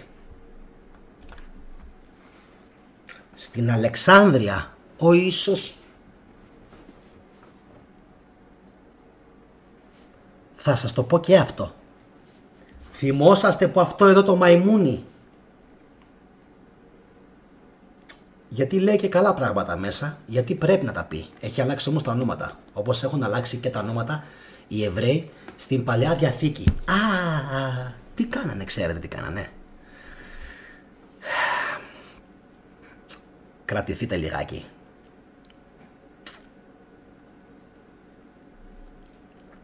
Να το πω σήμερα ή να το πω σε εκπομπή? Να το πω σήμερα που είμαστε και on fire και καίμε. Κάντε όμως μια κοινοποίηση σήμερα, κάντε και ένα like όσοι έχετε συνδεθεί τώρα, γιατί βλέπω άλλους YouTuber, εγώ πατάω με το κουμπί, οι άλλοι YouTubers κάνουν κάθε 3 λεπτά ανοίξει. Κάνουμε like, κάνουμε like, κάνουμε like. Κάντε και εσείς λοιπόν ένα like, δεν αξίζει τίποτα. Λοιπόν, ακούστε, είναι τρομερό. Οι Εβραίοι, στείλ τους τώρα, αλλά έτσι πρέπει, με το Γάντι, οι Εβραίοι μέχρι να κατακτηθούν από τους Βαβυλώνιους, τους Πάρθες, τους Πέρσες, είχανε πολυθεϊσμό όπως οι Έλληνες.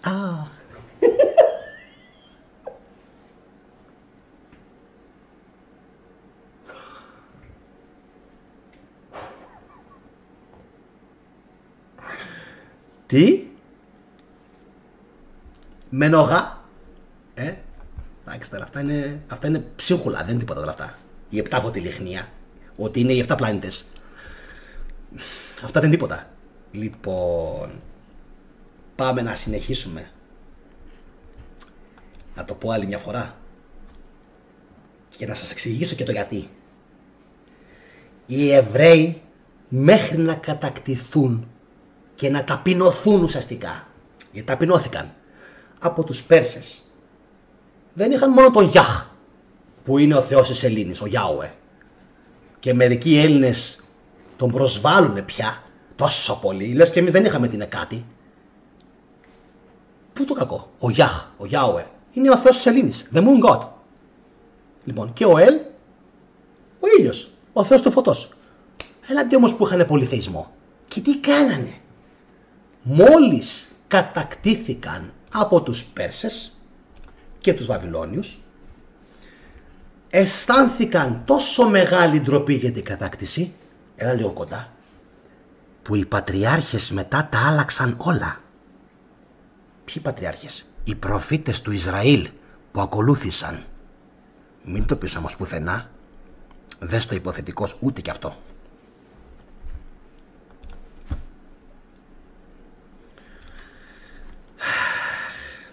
Σημεία και τέρατα, τι ζούμε.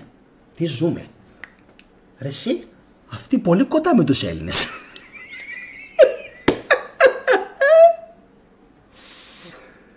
Πολύ κοντά με τους Έλληνες οι Ιουδαίοι. Τι γίνεται, Μέχρι λοιπόν, για να σοβαρευτούμε, μέχρι την κατάκτηση από τους Βαβυλώνιους, οι Εβραίοι είχανε πολυθεϊσμό. Δεν πίστευαν μόνο στον Γιάχ. Αυτά τα αλλάξανε μετά όλα οι προφήτες, όταν τα καθαρογράψανε και όταν κάποια στιγμή φύγανε από την εξορία και την κατάκτηση της Βαβυλώνας. Πολύ αργότερα. Πόσο αργότερα? Το 200. Τουλάχιστον το 200 π.Χ. Εκεί μέσα είναι. Από το 500 μέχρι το 200, 300 χρόνια αλλάζαν τα ονόματα όλων των πατριαρχών όλης της ιστορίας τους στην Αίγυπτο. Ξέρουμε ποιοι ήτανε, δεν είμαστε χαζοί. Κάνε εγγραφή, θα το πω και αυτό στο μέλλον. Ποιοι ήτανε οι Εβραίοι και πώς βρεθήκανε στην Αίγυπτο.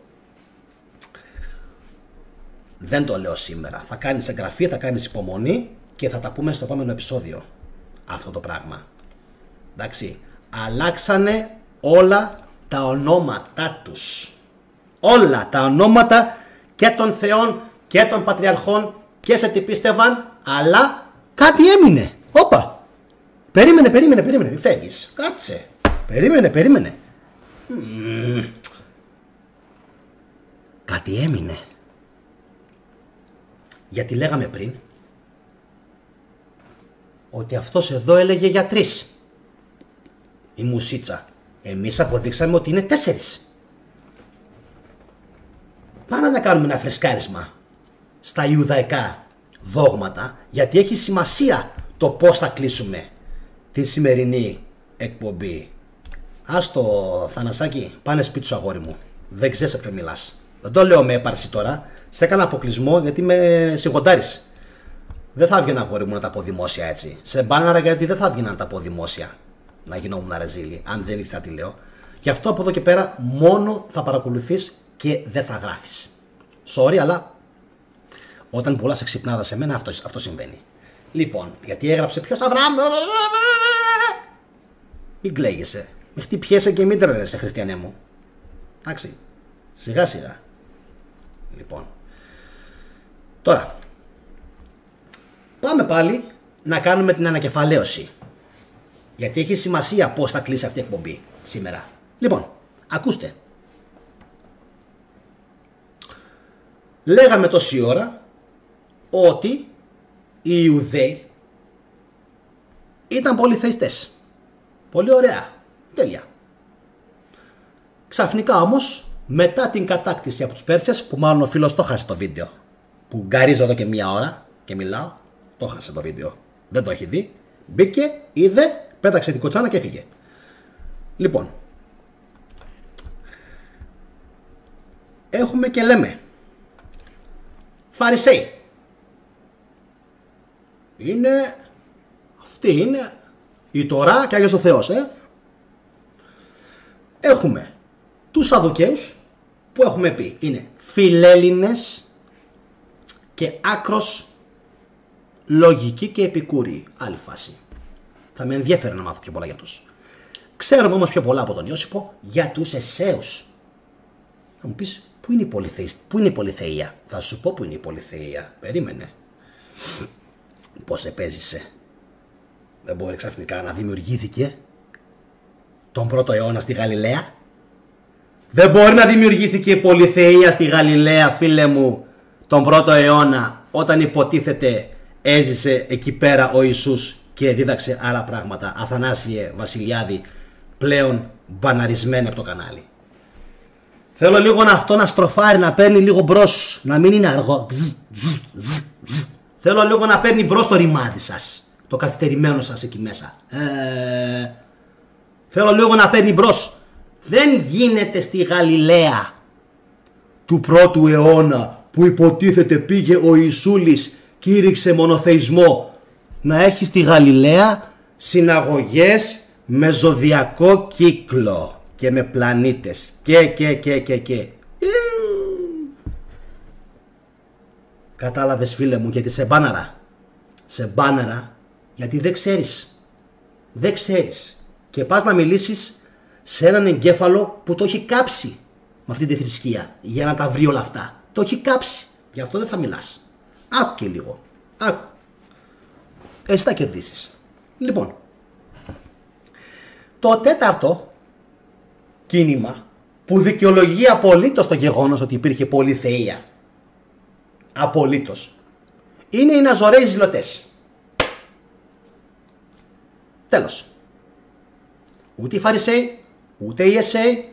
Είπαμε τι είναι οι Εσέοι. Κοινόβιο, αυστηροί, ασκητές, δεν πλένονται, δεν κάνουν, δεν ράνουν. Είναι οι σημερινοί ασκητές του Αγίου Όρους μας. Το έχουμε.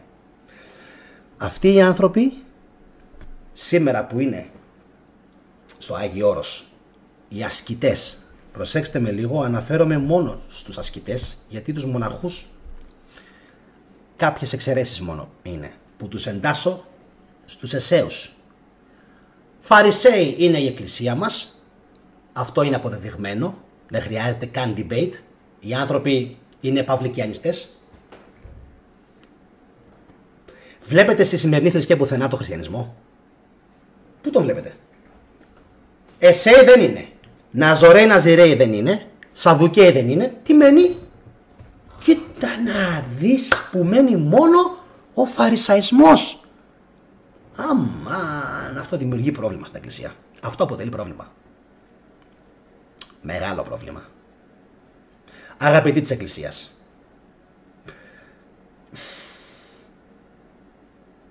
αφήστε τα είδωλα. Τα είδωλα υποτίθεται λέγατε είναι ελληνικά.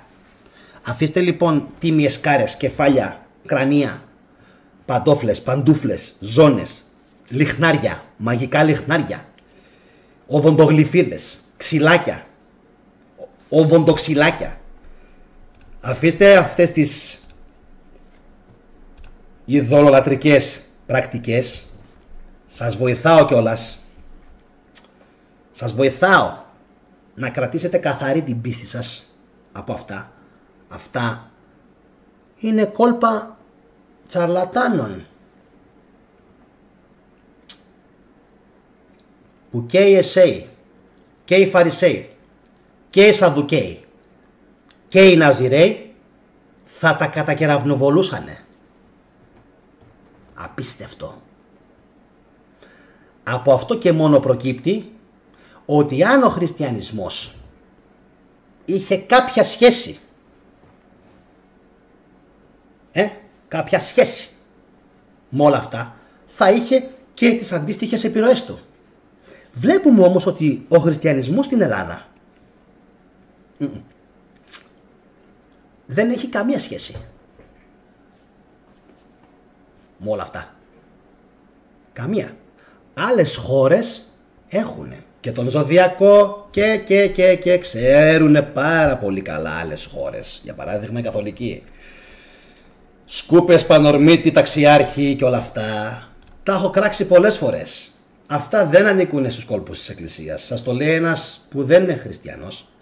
Δεν σας τιμάει καθόλου αυτό το πράγμα. Παιδιά, καθαρίστε την Εκκλησία από αυτά τα πράγματα. Γιατί όπως έλεγα και πριν, η Εκκλησία είναι ένας οργανισμός όπου οι πλούσιοι, οι άρχοντες της κοινωνίας, Δευτέρα Σάββατο κακοποιούν το προσωπικό και τους εργάτες τους και τους υπαλλήλους τους και την Κυριακή πάνε και μου στείνονται ντυμένοι όμορφα και ωραία στην Εκκλησία και το παίζονται χριστιανοί. Να χέσω εγώ αν είστε τέτοιοι. Η φάση ποια είναι τώρα, αγαπητοί μου φίλοι? Είναι αυτό που σας έλεγα και στην αρχή της σημερινής εκπομπής. Ότι αυτοί που στηρίζουν αυτό το κανάλι δεν είναι πλούσιοι. Το έλεγα και στην αρχή της εκπομπής. No. Που σημαίνει τι? Ότι οι φτωχοί είναι πιο έξυπνοι από τους πλούσιους. Πώς γίνεται αυτό? Υποτίθεται οι έξυπνοι είναι οι πλούσιοι. Το λέγαμε όμως και πριν. Ότι οι έξυπνοι και οι πλούσιοι, συγγνώμη κιόλας, δεν θα πίστευαν σε τέτοια κείμενα.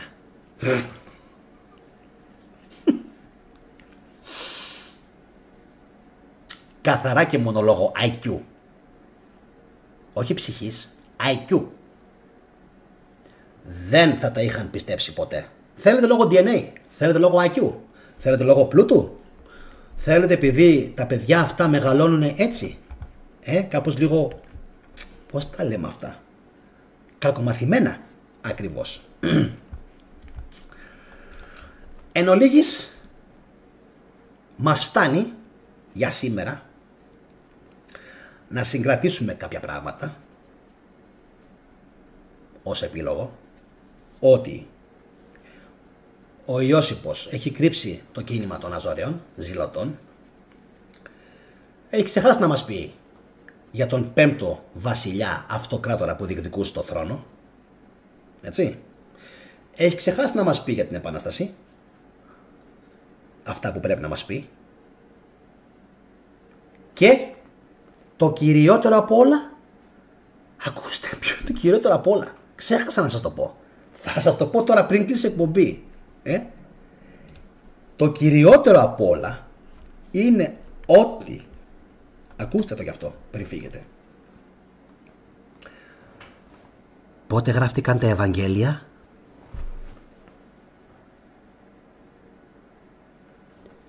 Μετά την έκδοση του Ιώσιπου, του Ιουδαϊκού πολέμου.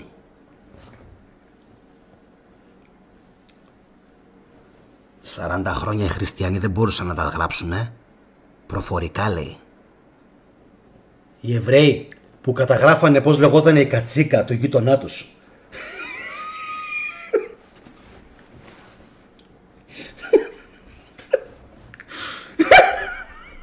Sorry παιδιά, δεν υπάρχει. Θέλω λίγο τσάι κάναβης, περίμενε.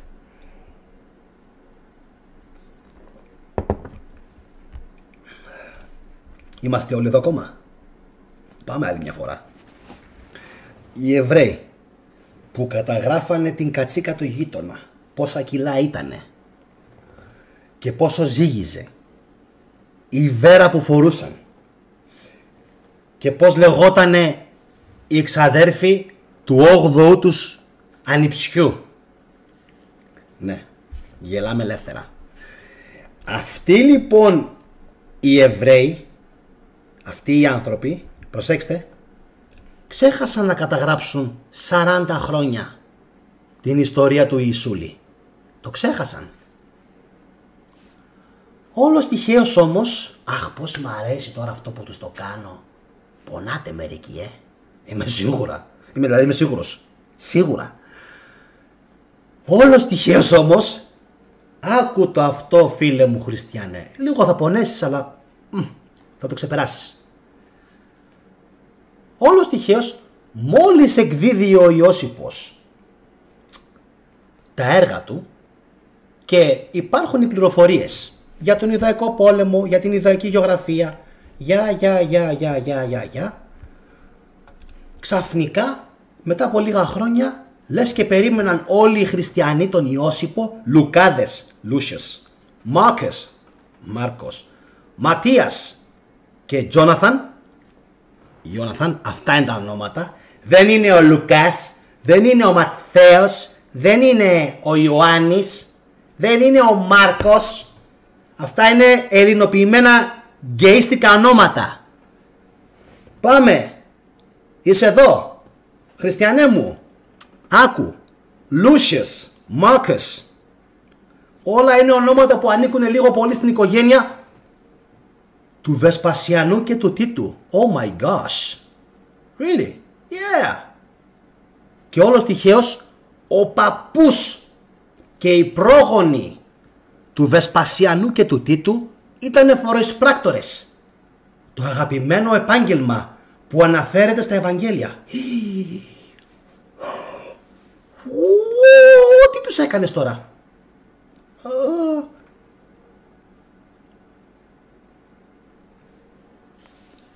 Είμαι Λεοντάρης και σε κάνω κομμάτια. Το έχουμε? Που λέει αυτός ο Αλβανός. Είμαι Λεοντάρης και σε κάνω κομμάτια. Έλα λοιπόν φίλε μου χριστιανέ, έλα. Τι μπορείς τώρα να μου πεις? Τι να μου πεις τώρα? Πού μαντήλι να κλάψεις? Πού μαντήλι να κλάψεις? Πού? Οι Εβραίοι περίμεναν τον Ιώσυπο να γράψει την ιστορία. Όχι ότι ο Ιώσυπος έγραψε τον Ιουδαϊκό πόλεμο, την πρώτη εντολή του Τίτου. Αυτή είναι η πρώτη εντολή του Τίτου. Και μετά έγραψε και την δεύτερη εντολή του Τίτου, που ήταν πια, πολύ σωστά, οι πρώτες μορφές των Ευαγγελίων. Τέλος. Απλά τα πράγματα. Κάντε like. Συμφωνούμε? Ωραία. Αυτός λοιπόν ο τυπάκος, έτσι, κάτσε λίγο να δω ένα σχόλιο του Σταύρου. Είσαι Ρωμαίος και σου σκάει ο ξυπόλυτος Ιουδαίος και σου λέει είμαστε οι εκλεκτοί του Θεού. Μιλάμε για το τέλειο επιχειρηματικό μοντέλο. Και όχι μόνο αυτό. Θα τα πληρώνεις όλα, Σταύρο, την ώρα τους, στον Καίσαρα. Ο Καίσαρας είναι Θεός, ο Καίσαρας είναι Θεός, ο Καίσαρας είναι Θεός. Έτσι, ο Καίσαρας είναι, δηλαδή θα τον υπακούς για να βάλω το μάγουλο, πλεγουά, πληρώνει κανονικά τους φόρους σου, βούλωνε. Ο πιο βολικός Μεσσίας και ο πιο βολικός, καλά δεν περίμενα να είναι τόσο αντιεβραίος, αντισημίτης ο Χριστός. Τι σόι Εβραίος ήτανε.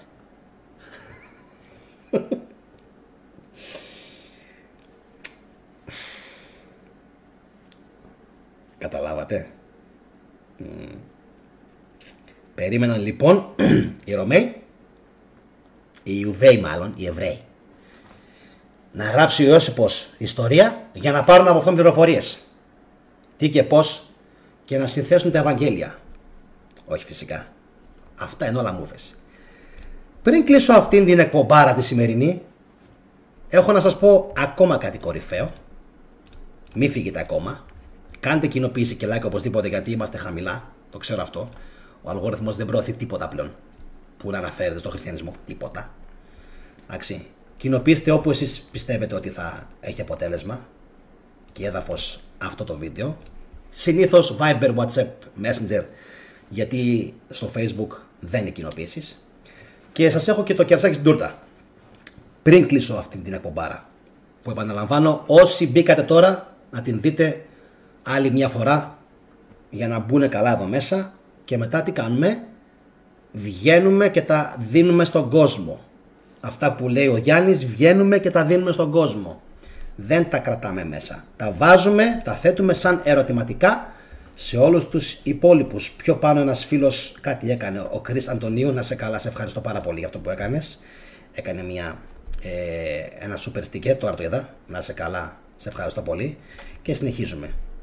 Πάμε να πούμε το τελευταίο κερασάκι στην τούρτα. Δεν κρατιέμαι να το πω. Πρέπει όμως. Πρέπει. Λοιπόν. Πώς το λένε, κοπιάστε, πλησιάστε. Λοιπόν, έχω φάει την ψυχή μου, αλλά δεν πειράζει, έχει αποτέλεσμα. Εντάξει, τουλάχιστον έχουμε βοηθήσει πολύ κόσμο, αυτό με ενδιαφέρει. Πάμε να πούμε το τελευταίο, παιδιά. Το τελευταίο για σήμερα. Θα τα πούμε και στο μέλλον. Έχουμε να πούμε πάρα πολλά. Να βάλουμε λίγο καταρχάς τον Γαβριήλ πάλι πάνω, που μου αρέσει πολύ αυτό. Γεια σου ρε Γαβριήλ. Ωραίος άγγελος. Λοιπόν, ωραίος. Ο χριστιανισμός κατάφερε να επικρατήσει και με την τέχνη. Σας το δίνω αυτό σαν bonus πληροφορία. Ο χριστιανισμός, κάτσε λίγο να με βάλω πιο σωστά εδώ. Ο χριστιανισμός κατάφερε να πετύχει και με την τέχνη, Δείτε λίγο τα πανέμορφα κτίρια, τα αρτάρια που υπάρχουν σε όλο τον κόσμο. Πανέμορφα μιλάμε τώρα, έτσι. Λοιπόν, και με την τέχνη μας απάφτωσε κανονικά. Που λένε. Κρατηθείτε. Και σας έρχεται και η τελευταία πληροφορία για τη σημερινή εκπομπή.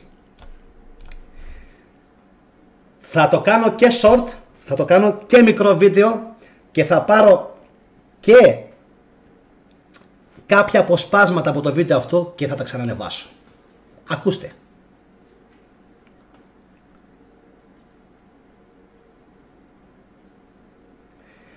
Από τους αρχαίους Έλληνες,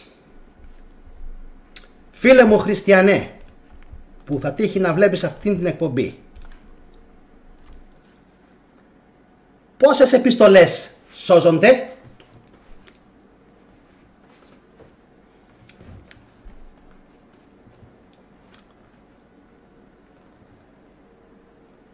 Ξέρω ότι θα πονέσει πάρα πολλοί κόσμος. Πάρα πολλοί κόσμος. Θα τη δουν την εκπομπή, είμαι σίγουρος. Σίγουρος. Επαναλαμβάνω, από τους αρχαίους Έλληνες και αυτοί που είναι γατόνια έχουν πιάσει ήδη τον παλμό μου. Ξέρουν που το πάω. Το ξέρουν. Από τους αρχαίους Έλληνες πόσες επιστολές σώζονται? Γιατί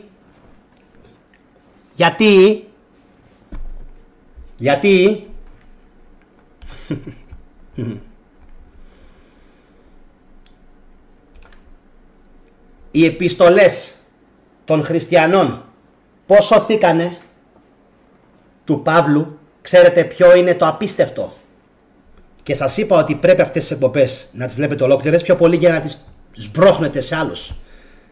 Την επιχειρηματολογία που σας κάνω, ακόμα και αυτό που κάνω, έχει το νόημά του. Δεν κάνω τίποτα έτσι απλά επειδή έχω νεύρα ή επειδή μου την έχει βαρέσει. Υπάρχει επιχείρημα από πίσω. Πόσες επιστολές σώζονται? Θα σας πω εγώ. Του Αναξαγόρα προς τον Λέμε τώρα. Φανταστικά ονόματα θα πω. Προς τον Απολόδωρο. 0. Πόσες υπάρχουν του Πλάτωνα προς τον Εχετλαίο? Που κάποιος μου το έχει γράψει τώρα στο live chat. Μη φεύγετε. Θα σας πω που το πηγαίνω. Λοιπόν, καμία. Υπάρχουν μόνο ψευδεπίγραφες κάποιες επιστολές. Να συνεχίσω. Πόσες επιστολές από αρχαίους Έλληνες βασιλιάδες υπάρχουν μέχρι σήμερα? Γνήσιες. 0. Γιατί? Ήταν ακριβές. Άκου λίγο. Ήταν ακριβές. Και ακόμα πιο ακριβές ήταν να σωθούνε. Γιατί ήθελαν υλικό, ήθελαν αντιγράφους, ήθελαν να σωθούνε όλα αυτά. Γιατί δεν έχουνε σωθεί? Έλα εδώ. Γιατί σώθηκαν του Παύλου?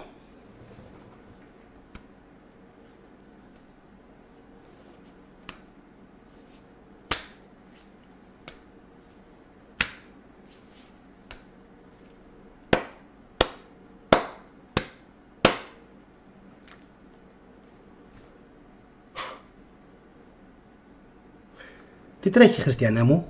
Τι έπαθες? Είσαι καλά? Αντέχεις ακόμα? Έχεις πίεση? Πώς είσαι? Είσαι σε γιορτινή φάση? Έχεις ξεφύγει, έχεις αρχίσει και πίνεις. Δεν νομίζω. Δεν νομίζω. Ο θετικός κάνει μόνο καλό στην ψυχολογία σας. Να το πιάσουμε αναλυτικά ή να συνεχίσω την ηρωνία? Λίγο ακόμα θα συνεχίσω την ηρωνία. Γιατί δεν υπάρχει επιστολή, ας πούμε, του Πρωταγόρα, λέω εγώ τώρα ονόματα, προς τη Σαπφό? Γιατί δεν υπάρχει η επιστολή που έγραψε ο ερωτευμένος κάγκουρας του 100 στην ερωτευμένη Μαριάννα, στην κόμενά του? Γιατί δεν έχει επιβιώσει τίποτα? Επαναλαμβάνω, ήταν δύσκολα να σωθούν. Θέλανε λεφτά. Θέλανε λεφτά. Θέλανε λεφτά. Θέλανε λεφτά. Θέλανε λεφτά. Πολλά λεφτά. Πολλά λεφτά. Ναι.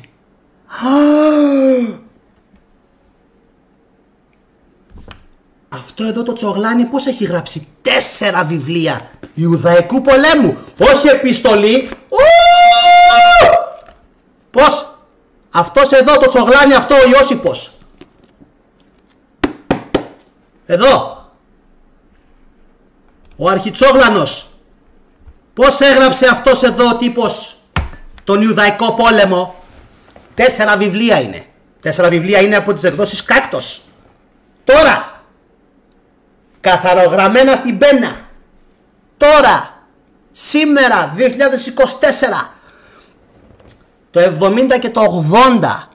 Από ποιον πήρες χρηματοδότηση, ρε φτωχό Μπινέ Ιώσιπε? Ποιος σε έδωσε λεφτά να το εκδώσεις το βιβλίο αυτό?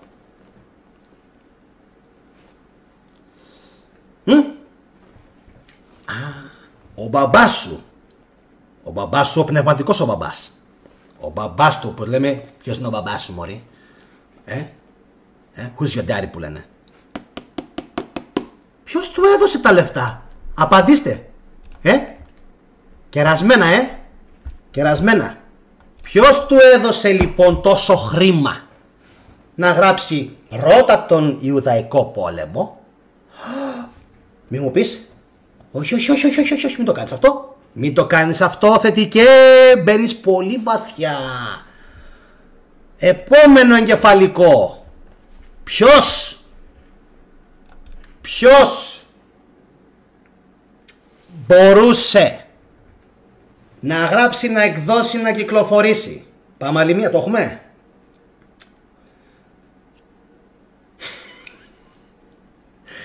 Ποιος μπορούσε εκείνη την... Τίποτα, τα χέρια μου πιαστήκανε μόνο. Πιαστήκαν λίγο τα χέρια μου.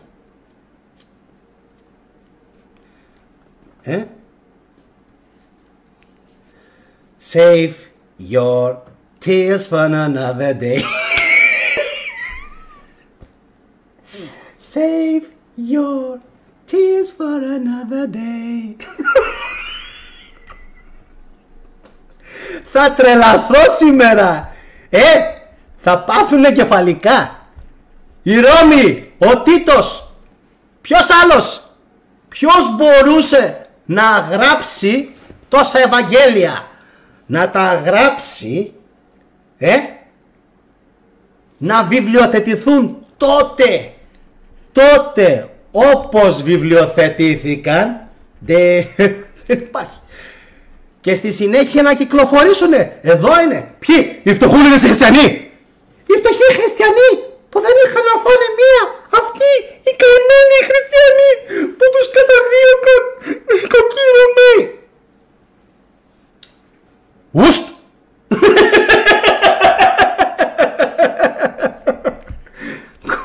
Θα έλεγα τώρα τίποτα. Δεν υπάρχει. Δεν υπάρχει. Κάτσε ρε εσύ. Εδώ δεν μπορεί να σώθει μια επιστολή από την αρχαία Ελλάδα. Από την αρχαία Ελλάδα που γράφανε μέρα νύχτα οι αρχαίοι Έλληνες. Και έχουμε λοιπόν τα Ευαγγέλια. Βγείτε αύριο, τσουγκρίστε τα λίγο, πείτε τα με τα χριστιανά. Δεν θα πάθουν τίποτα. Το ξέρουν κατά βάθος. Το περιμένουν κατά βάθος. Το 80 και το 90, που ήταν λοιπόν πανάκριβη η γραφική ύλη, έχουμε τον Παυλάρα, τον Παυλίνο, τον Παυλούκο, ο οποίος στέλνει συνέχεια επιστολές. Γράφει, στέλνει, γράφει, στέλνει, γράφει, στέλνει, γράφει, στέλνει. Ανασύνα μου που λένε και οι Τούρκοι. Καλά τους κάνω. Καλά τους κάνω. Ανασύνα μου, αλλά τι ανασύνα μου. Για όσους ξέρουν τι σημαίνει, όσοι είστε πόντιοι, ειδικά από τα μέρη μου, από την Τραπεζούντα και την Κερασούντα, ανασύνα μου, αλλά τι ανασύνα μου. Λοιπόν, στέλνει ο Ιώσι, λανθάνουσα γλώσσα. Ο Παύλος ο Ιώσιπος λοιπόν, αποκαλύψαμε το μυστικό του, αλλά έτσι είναι. Λοιπόν, αυτός εδώ ο τυπάκος δεν σταματά να στέλνει. Δεν σταματάει να στέλνει. Και τι δουλειά κάνει ο Παύλος? What's his job? Was ist seine Arbeit που λένε οι Γερμανοί? Τι δουλειά κάνει? Σκηνοποιούλης είναι ο καημένος. Να σου πω κάτι λίγο. Σας είπα, save your tears for another day. Κρατήστε τα κλάματα και τα δάκρυά σας για άλλη μέρα, όχι για σήμερα. Ο σκηνοποιός, ωραία, έστειλε τόσες επιστολές ο Πολ, έτσι. Ξέρετε πολλούς σκηνοποιούς από εκείνη την εποχή? Θα κάνω όπως κάνανε οι Φαρισαίοι που σκίζαν τα ράσα τους. Ξέρετε πολλούς σκηνοποιούς εσείς από εκείνη την εποχή, φίλοι μου χριστιανοί, πολυγραφότατοι σαν τον Παύλο? Nein. Όχι. Γιατί?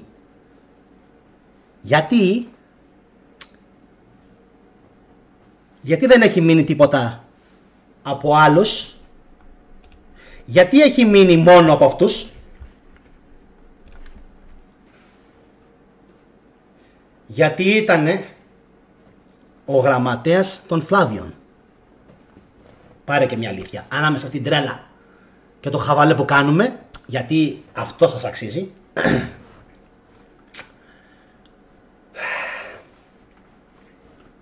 Τι ήτανε? Γραμματέας των Φλάβιων. Του λέγανε οι Φλάβοι, πάρε γράφε. Και αυτός έγραφε. Είχε και έναν βοηθό, λέει. Γιατί δεν ήξερε να γράφει καλά ελληνικά ο Ιώσιπος. Τον Επαφρόδιτο. Πιο πολλά για τον Επαφρόδιτο και τον Παύλο και τον Σαούλ και την Δαμασκό και τον Ιώσιπο στο μέλλον. Εντάξει, φροντίστε να κάνετε εγγραφή. Έχουμε να πούμε πολλά μέχρι τότε. Ο Τεντάς λοιπόν αυτός, όπως γράφει ο Σταύρος, αυτός ο Τεντάς, ο σκηνοποιός που μας τον λένε, που δεν ήταν σκηνοποιός εννοείται, ήτανε master και commander, ήτανε αξιωματικός, έτσι, στην Ιουδαία της Ρώμης, ξεκάθαρα. Πράκτορας, απεσταλμένος και πολλά άλλα, πλούσιος, πολύ πλούσιος. Αυτός ο τύπος είναι που δημιούργησε κόβοντας, προσέξτε, κόβοντας 4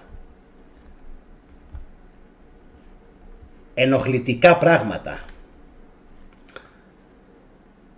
που ενοχλούσαν τους ειδωλάτρες από την Ιουδαϊκή θρησκεία, τα κόψε και δημιούργησε τον σύγχρονο χριστιανισμό. Αυτό που έχουμε εμείς σήμερα είναι παυλικιανισμός. Θα μπορούσε να ονομαστεί και ιωσιπισμός, γιατί ο Παύλος είναι ουσιαστικά ο Ιώσιπος. Άρα πιστεύουμε στον Ιώσιπο. Στον Ιώσιπο, τον Τίτο φυσικά τον μπαμπά του, που λέμε, το Βεσπασιανό εννοείται, αν και ο Βεσπασιανός ήταν λίγο πιο σοβαρός και εγκρατής Ρωμαίος, ο Τίτος ήταν πιο εγώ θέλω να αποθεωθώ, εγώ θέλω να αποθεωθώ, εγώ θέλω να γίνω θεός της Ρώμης. Ο Τίτος το είχε πιο πολύ αυτό. Εντάξει, ο Βεσπασιάν ήταν λίγο πιο συγκρατημένος. Και κάπως έτσι καταλαβαίνουμε Για ποιο λόγο ο Ιώσιπος, νομίζω στο 4ο βιβλίο είναι, ναι, είναι στο τελευταίο βιβλίο, στο Ζήτα, στο βιβλίο Ζήτα, γράφει ότι ξαφνικά μια μέρα στον ουρανό των Ιεροσολύμων εμφανίστηκαν στραπιές αγγέλων. Το εννοεί αυτό. Το εννοεί. Αν δεν με πιστεύετε, το έχω... έχω μιλήσει πολύ σήμερα. Το έχω καλύψει σε άλλα 2 επεισόδια. Yes. Yes. Το αναφέρει μέσα σαν σοβαρή ιστορία αυτό. Σαν ιονό του Βεσπασιανού και του Τίτου. Ότι ο κόσμος είδε στον ουρανό ουράνια άρματα και στρατό.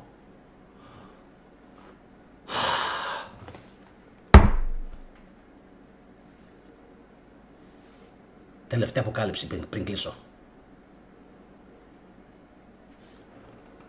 Ξέρετε γιατί? Γιατί στον ουρανό? Γιατί ήταν ψηλά και απόρθητα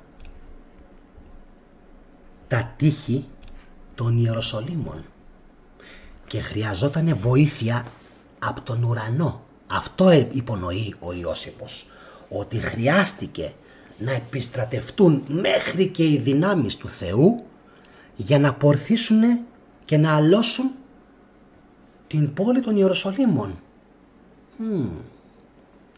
Πού το έχω ξαναδεί αυτό? Κάτι παρόμοιο δεν έγινε και με τον Μωάμεθ και την Κωνσταντινούπολη, όταν είδε τον ιονό της Σελήνης και συμβουλεύτηκε φυσικά τον Θεό της Σελήνης, τον Θεό του πολέμου. Μην τα λες αυτά. Το Θεό της Σελήνης, τον Γιάχ, τον Νανάρσιν, πώς λέγονταν, ο Θεός της Σελήνης, Νανάρσιν, στη Μεσοποταμία. Αυτός. Η ίδια ιστοριούλα είναι. Απλά τι γίνεται? Στην περίπτωση του Βεσπασιανού και του Τίτου χρειάστηκαν αγγελικές δυνάμεις. Το λέει μέσα, παιδιά, το λέει. Θα το κάνω εκπομπή ξεχωριστή. Μόνο με αυτό. Θα το ονομάσω ο ουράνιος πόλεμος. Θα βάλω μεγάλο εξώφυλλο. Έτσι. Ο πόλεμος των ουρανών ή πόλεμος στον ουρανό. Το περιγράφει αυτό ο Ιώσιπος, ο οποίος είναι, λέει, ο πιο τέλειος τέτοιος, πώς λέγεται, ιστορικός του πρώτου αιώνα. Χρειάστηκαν λοιπόν οι δυνάμεις του Κυρίου, του Θεού, όποιος και αν ήταν αυτός ο Θεός, για να μπορέσει τελικά να αλώσει την πόλη. Φανταστείτε πόσο τους είχε ζορίσει το μεσιανικό κίνημα. Γι' αυτό και δεν αναφέρει τίποτα ο Ιώσιπος. Για το ποια ήταν τα αίτια που οι Εβραίοι λύσαξαν τόσο πολύ. Το αναφέρει μέσα. Είναι τρομερό αυτό. Παιδιά, είναι τρομερό. Αφηγείται τον Ιουδαϊκό πόλεμο ο Ιώσιπος. Κάτσε λίγο, να το παίξω και λίγο σοβαρός. Πώς κάνουν οι πολιτικοί τα χέρια, Εδώ. Θα κάνω πολλά για τη χώρα. Γελί, άκτιστη, άκτιστη. Λοιπόν, να το παίξω. Πω.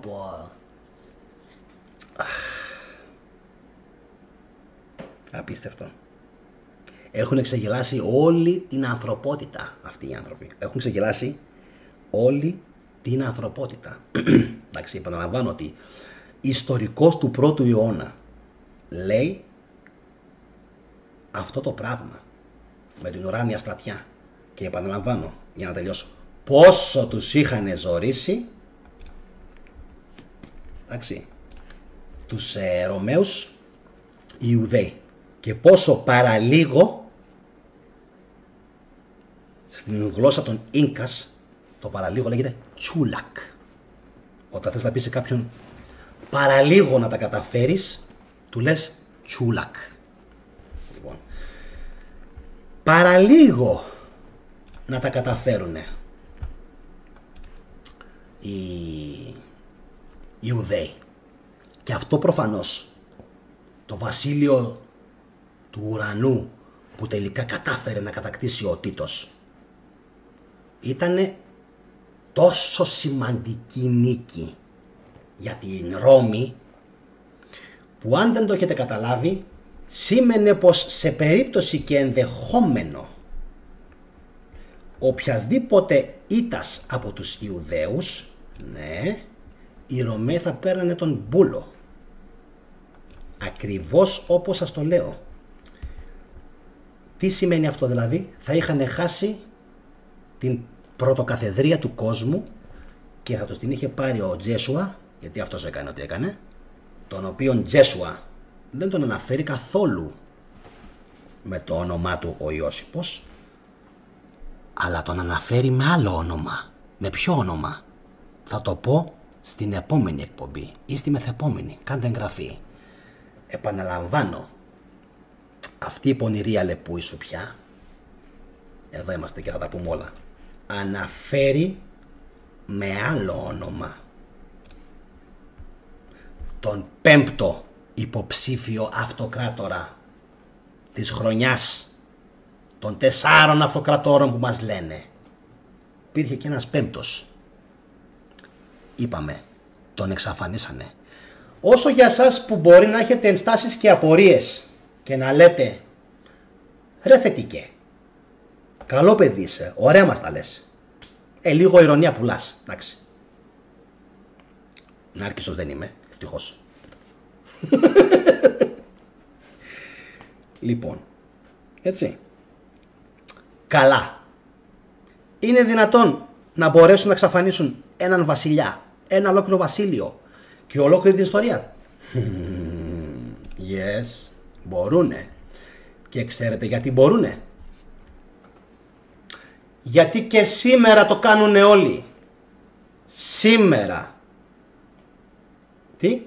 Δεν το κάνουνε?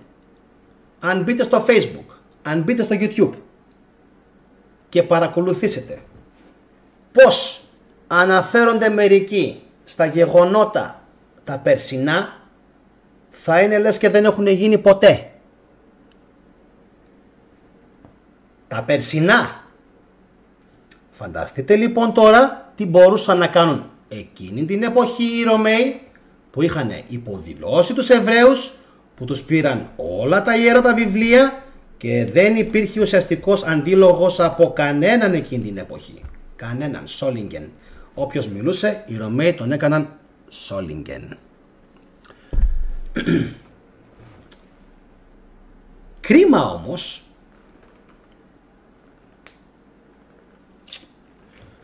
για τους Ρωμαίους, πολύ κρίμα.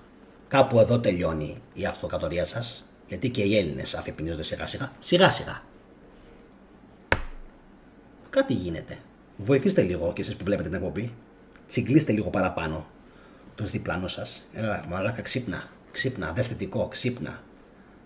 Δεν θες να δεις θετικό? Άκου εμένα τι θα σου πω. Τι άκουσα, τι είπε. Εντάξει. Εγώ γιατί να αγανιάζω μόνο εγώ? Να αγανιάστε λίγο κι εσείς. Λίγο. Λίγο. Δώστε λίγο πόνο κι εσείς. Λοιπόν. Δυστυχώς για τους Ρώσους, για την Εκκλησία της Ελλάδος, για τους Ευαγγελιστές, για τους Ταλιμπάν της Αμερικής και για τους Σιωνιστές, γιατί και αυτοί είναι μέσα, όλοι αυτοί προσπάθησαν να εξαφανίσουν, πάμε πάλι το σοβαρό, την γνήσια αιστεία του χριστιανισμού. Κοιτάξτε με. Αύριο αυτά να λέτε στον κόσμο. Την γνήσια αιστεία του χριστιανισμού, που δεν ήταν το Ισραήλ, που δεν ήταν ούτε καν η Παλαιστίνη.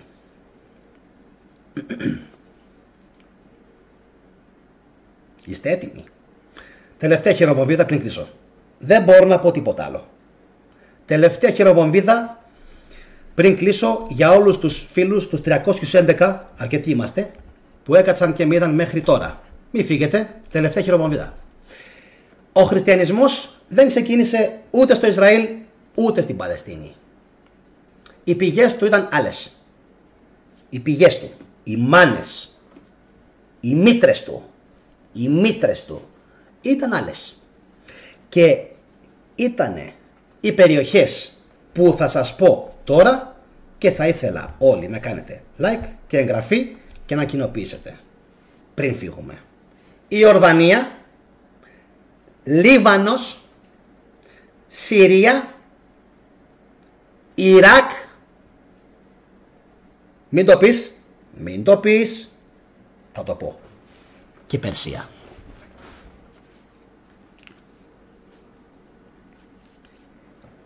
Και Περσία.